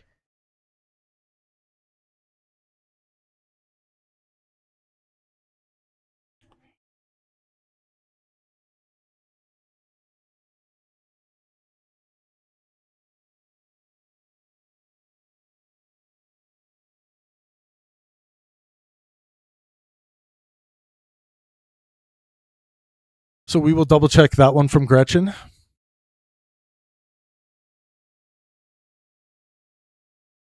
Oh, okay, Gretchen, you're saying it was from 3 days ago? Oh, well, those transcripts are available on YouTube. I'm going to share the transcripts as well so people can have access to them, but you can always get the transcripts off YouTube. The way to do it is you go to the YouTube video, you click on the description, you scroll down to show transcript, and then all you have to do is hit Control P, and you can create your own PDF of any contract, and you can just quote unquote print that PDF onto your own computer. But yes, those will also be released when I release this this data. And I appreciate that you said you responded to something, because I want to be precise, not remember something from 3 days ago. The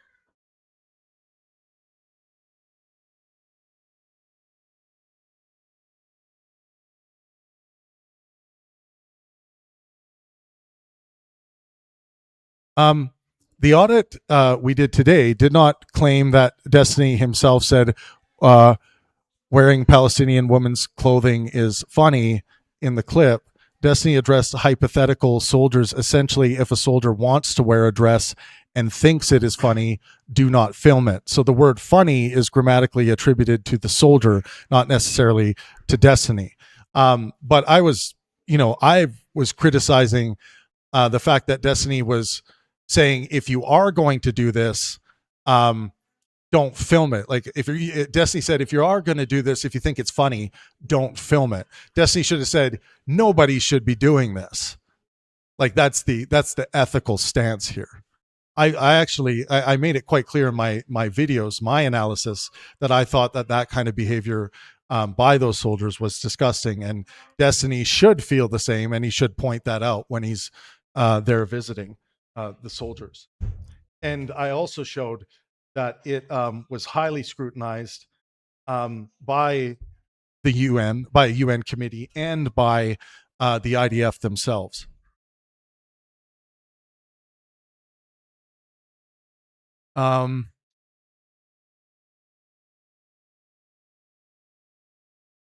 Destiny in that, or sorry, Dave in that section made several much stronger claims, like Destiny agrees it's cool to murder Palestinians. That was near in that section, which is wrong. Destiny was, quote, totally on board with the post slaughtering fashion show, and that Destiny was making a joke out of genocide. These conclusions do not follow merely because Destiny describes soldiers thinking the clothing stunt was funny. The audit rejected Dave's attribution of endorsement, not the narrower observation that the hypothetical soldier regarded it as humorous. The analysis made 3 separate judgments: that the soldier's conduct was real and reprehensible, Destiny's response was morally inadequate, and that Dave nevertheless exaggerated what Destiny endorsed out of that. So that was made, I feel, crystal clear. But I also understand it's a lot of information. That's why the audits exist. That's why people can pull the transcripts and try to get an accurate view of what was actually said.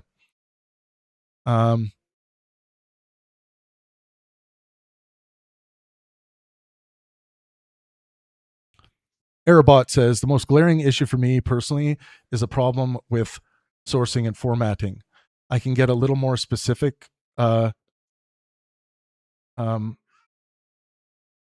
not immediately in the specific quotes or claims following up with sites. Okay.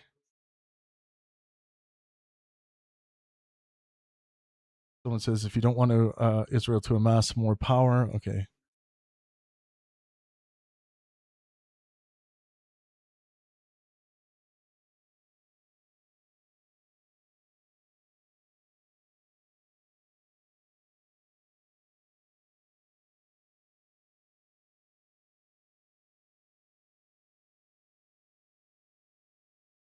Well, Gretchen, you can compile all this information and send it to me. But I think your claims there are incorrect based on what's actually in the transcript.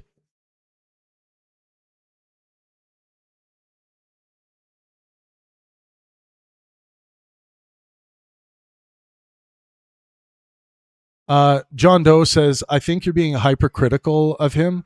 I don't think so at all. I think I'm being very fair. I've said many times that I ultimately, at the end of the day, what I care about most is maximization of well-being for myself and those around me. I include Dave and Destiny in that calculus, of course. I don't hate Dave. I love Dave. I think Dave put out a piece of propaganda, and I think, you know, as people who are friendly with each other and work together, we should be able to call each other out when we put out content that's full of propaganda and falsehoods and anti-Semitic tropes and all kinds of stuff. I don't think I'm being hypercritical of Dave. You say you don't disagree with my conclusions, but I think they are missing the point.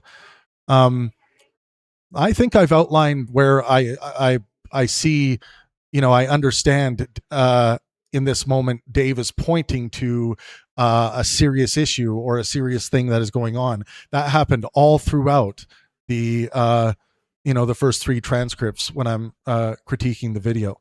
So I don't think, John Doe, you have a clear, holistic view of what has happened in my analysis. And you say you agree that it's propaganda, and you think he deserves some kind of emotional pass. I'm not going to give him an emotional pass, because spreading propaganda like this on issues like this is dangerous to well-being, to physical, mental, and social health. It causes to spread misinformation, and misinformation causes people to give moral prescriptions that are not actually grounded in what's going on in reality. It's not just about Dave, it's about who Dave is influencing here as well.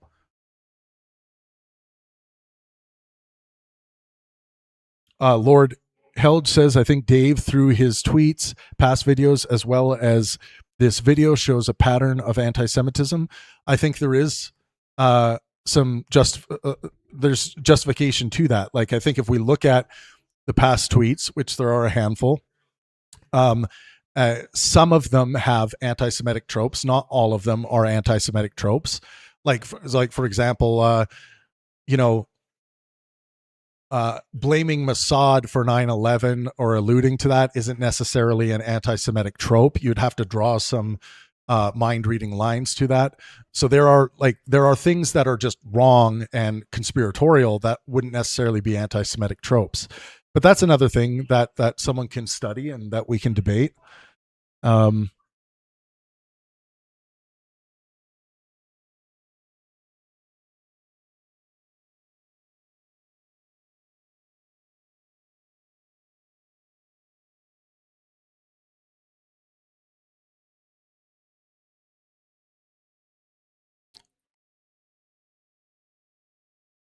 let's see.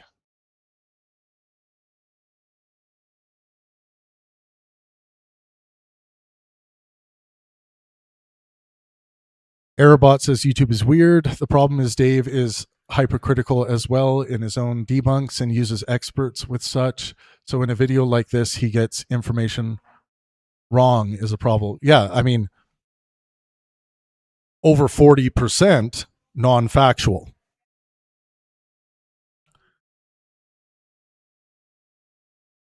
Gretchen says, for the record, I still like Dave, Destiny, and Pangburn too, but I call out the shit as I see it. Yeah, let's just make sure that our call outs are well founded. Let's not perform the same errors that we're trying to overcome in this video project.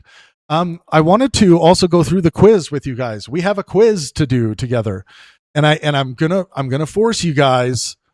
I'm totally by force. I'm gonna force you guys to write your answers. We probably won't go through all of the questions, but this is the Dave Farina Destiny Analysis Comprehensive Mastery Quiz.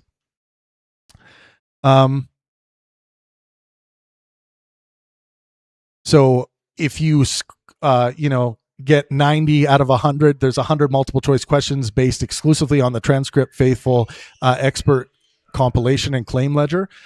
So the suggested scoring, 90 out of 100 would be expert command, 80 to 89 out of 100 strong command, 70 to 79 out of 100 competent but review needed, 60 to 69 out of 100 partial command, below 60 would be equal to substantial review recommended.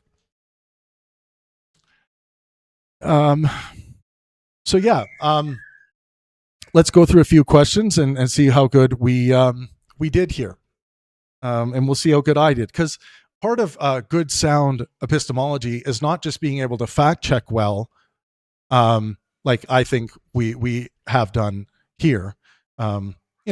Expert level fact checking, expert level high resolution epistemic standards being applied, but we need to retain the information, right? So some things related to the audit itself, right? Here, let's do the first question, everyone. So you got to answer A, B, C, or D. How many distinct material claims were included in the final ledger? How many distinct material claims were included in the final ledger? 142, 140, 408, or 18? I'm going to give you guys some time. A, B, C, or D? A, B, C, or D?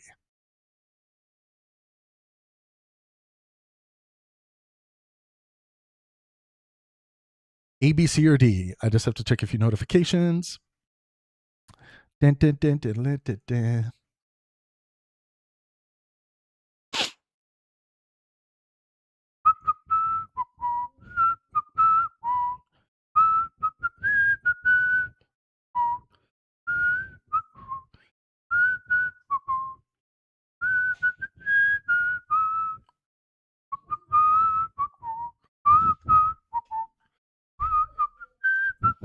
My whistling is your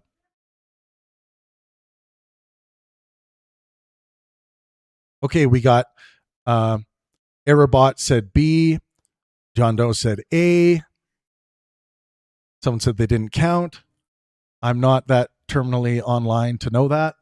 Well, I mean, this was clearly outlined in uh, the data audit we did today. Someone said they're going to go with C for funds, A or B. Okay. And what is our answer? I have to give my answer first. Now, I know that there were 140 claims that were incorporated into the full analysis, and that there were 2 claims that were not incorporated due to specific distinctions. So I think the right answer is A, 142. B would not be a terrible answer because of how often we mentioned, 140 claims, but I'm going to go with A. Let's see. I got to scroll down. I don't want to expose too many of the answers. The answers are at the bottom. By the way, everyone will get access to this after this stream through X and through Discord. Yeah, I don't want to go too fast because I'm going to get to the bottom. Okay. I already know it's 100 questions, so almost there. Let me grab it by here. That's probably... Okay, the answer to A is 142. Rationale: the ledger contained 142 entries, 140 rateable claims, and 2 not rateable claims. So whoever said A, you obviously guessed and you didn't even know.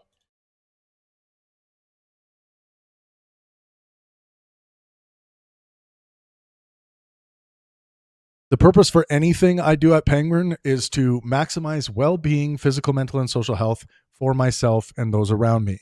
Someone just asked, what's the purpose of this whole thing? So what we are doing is showing how one should go about discerning fact from fiction in reality. This particular video we've looked at in Dave FARINA's, based on my analysis and auditing of the data, is over 40% full of falsehoods, right?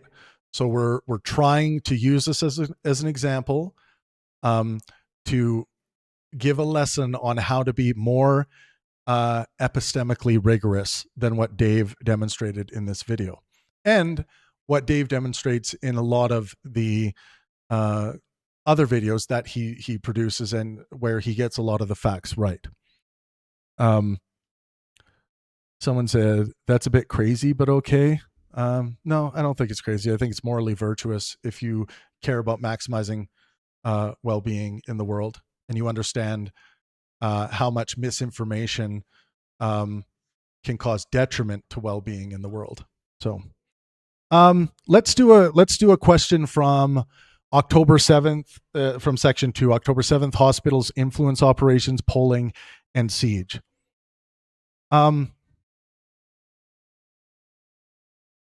What was the audit's conclusion about severe sexual abuse of Palestinian detainees by Israeli forces? A, it was treated as unsupported propaganda. B, it was excluded as a legal question. C, it was found to be entirely fabricated. Or D, it was accepted as strongly documented, including serious rape allegations. A, B, C, or D? What was the audit's conclusion about severe sexual abuse of Palestinian detainees by Israeli forces? You have 10 seconds to give your answer. 10 seconds.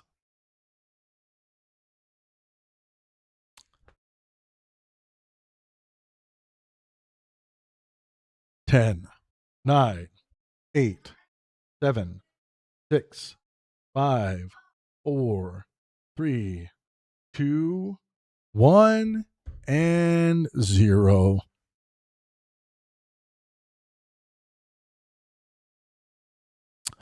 Someone said A.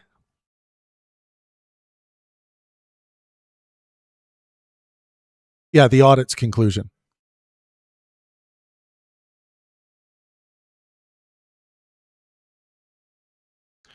Um, so was the audit's conclusion about severe sexual abuse of Palestinian detainees by Israeli forces? What was the audit's conclusion? And I know the answer is D. So let's double check it. Let's go down to the answer ledger for 12.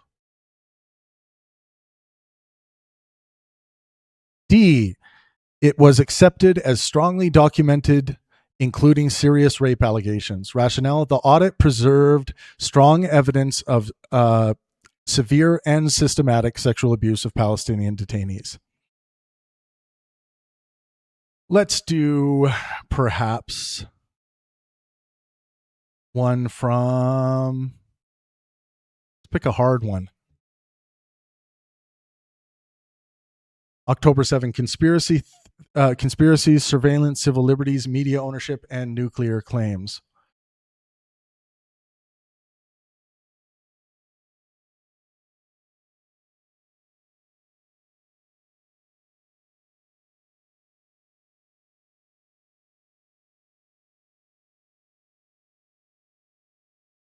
What was the audit's conclusion about the claim that the Nova Festival was deliberately moved into danger as part of a setup? A, unsupported; B, supported by a completed credible inquiry; C, proven by the Hannibal Directive; D, not discussed. What was the audit's conclusion about the claim that the Nova Festival was deliberately moved into danger as part of a setup? Unsupported, supported by a completed credible inquiry, proven by the Hannibal Directive, or not discussed?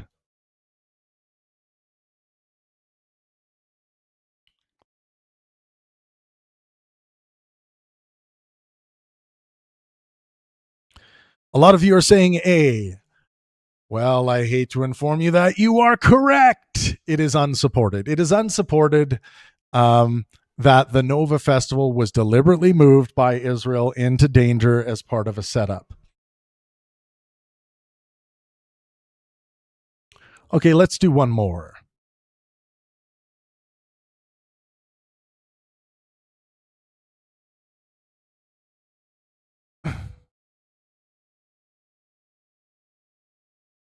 What was unsupported about FARINA's explanation for Israeli genetic testing restrictions?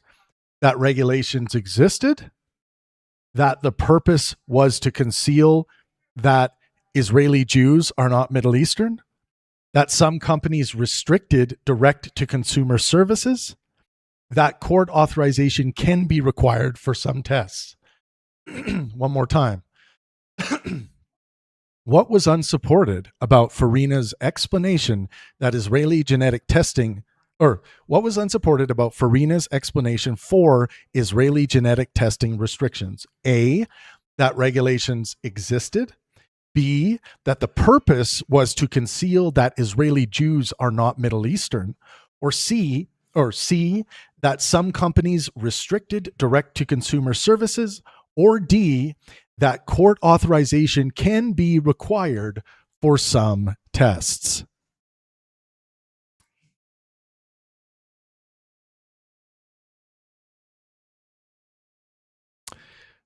Yeah, so anyone who by any means can demonstrate that any of this fact checking from the the many hours that we've been engaging in this project or this audit, that any of this fact checking is incorrect, um, feel free to demonstrate it.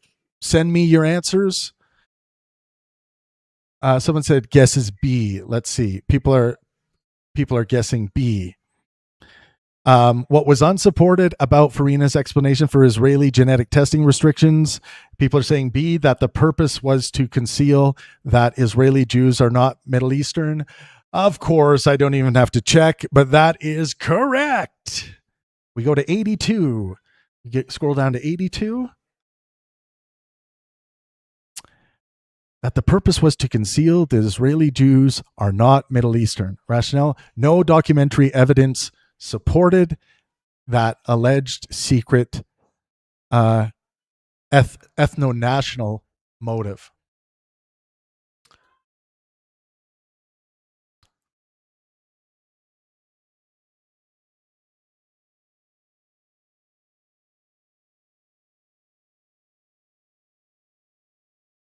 Okay.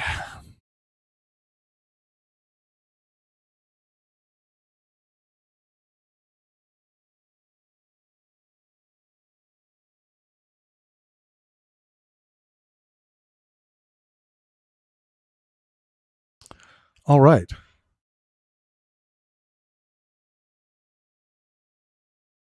Well, it is Sunday, and I think all of you have been working really hard, grinding away on this fact-finding mission with me.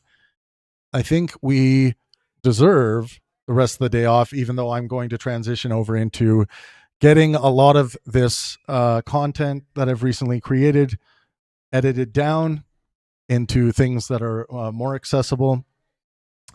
But yeah, one more time, the the findings, which, by the way, it's important that within your epistemic standards, that openness to update is a key feature of that. Fallibilism, that you're not believing anything within your own epistemic findings about anything to be incontrovertibly the case, in that it's impossible for the thing to be wrong. We all need to be open to update. All of my work is open to update, and nothing I ever do is ever claimed to be infallible. I'm a fallible human being with cognitive limitations, just like any other human being. But what's important to me at the end of the day is that we have a high resolution picture of the actual facts relating to any issue, so that when we go to give our normative opinions, our ethical opinions, born of our sentiments, that we are giving those based on a true picture, based on what's actually going on. So that is why, when it comes to maximizing well-being for oneself and those around us, physical, mental, and social health, that is why this process matters.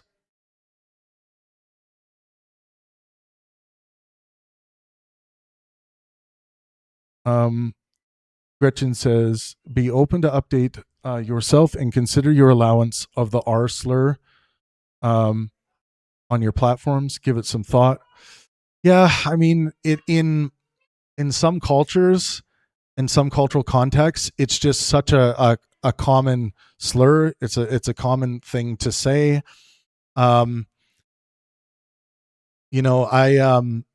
I use it sometimes when I'm joking around with friends, but I'm also conscientious of the fact that I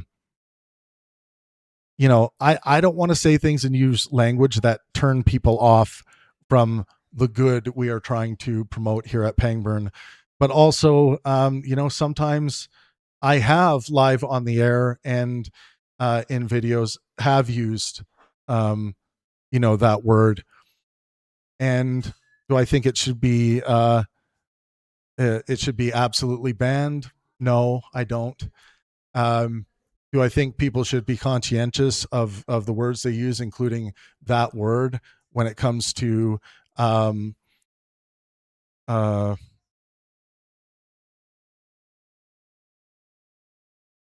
will get it. Does it mean that I think people should be conscientious with regards to the kind of language they're using and the effect that has on people's well-being? Yes. But I also a strong believer in freedom of expression, even though sometimes the way people express things I don't like, but it doesn't cause me to not want them to necessarily be able to express things in that way. but I still will make moral critiques and arguments against people who use language that I detest. But I don't think restricting it is the right thing. I think the thing is to make strong arguments to people as to why sometimes this can be done in a way that's blatantly um, uh, lacks conscientiousness. Gretchen says it's harmful and doesn't fit with maximizing well-being. You said maximal well-being. It's not maximal well-being, but the practice is the attempt to continue to maximize well-being. It can be. It depends the circumstances you're talking about. So if we're sitting around with with certain friends of mine who we like using that because we think it's funny in certain contexts when we're making certain kinds of jokes, then in that circumstance, it's providing a lot with regards to lightheartedness. Lightheartedness in practice leads to higher levels of physical, mental, and social health. So you're only viewing it for a very through a very narrow lens. So that's I think you need to widen your perspective on that. I think you're too cognitively rigid about that word. Anyways, thank you so much to everyone who joined. I'm going to go over to Discord and to X right now and release the files. And people can do whatever they want with the files. And I look forward to everyone else's fact checking of my work as well. I will also release the transcripts as well, so people don't have to go and farm the transcripts themselves. They can get them from me. Anyways, thanks everyone, and take a look at the quiz. Play around with the quiz, see how well you do with the quiz. Let me know on Discord. If you still don't know how to get to Discord, there is the Pangburn Discord link. All right, thanks everyone. As always, please be out there maximizing well-being for yourself and those around you. That's what's most important to me. And enjoy the rest of the day off this Sunday. Go touch grass. And I'll be back live Monday with something else, I'm sure. Thank you so much.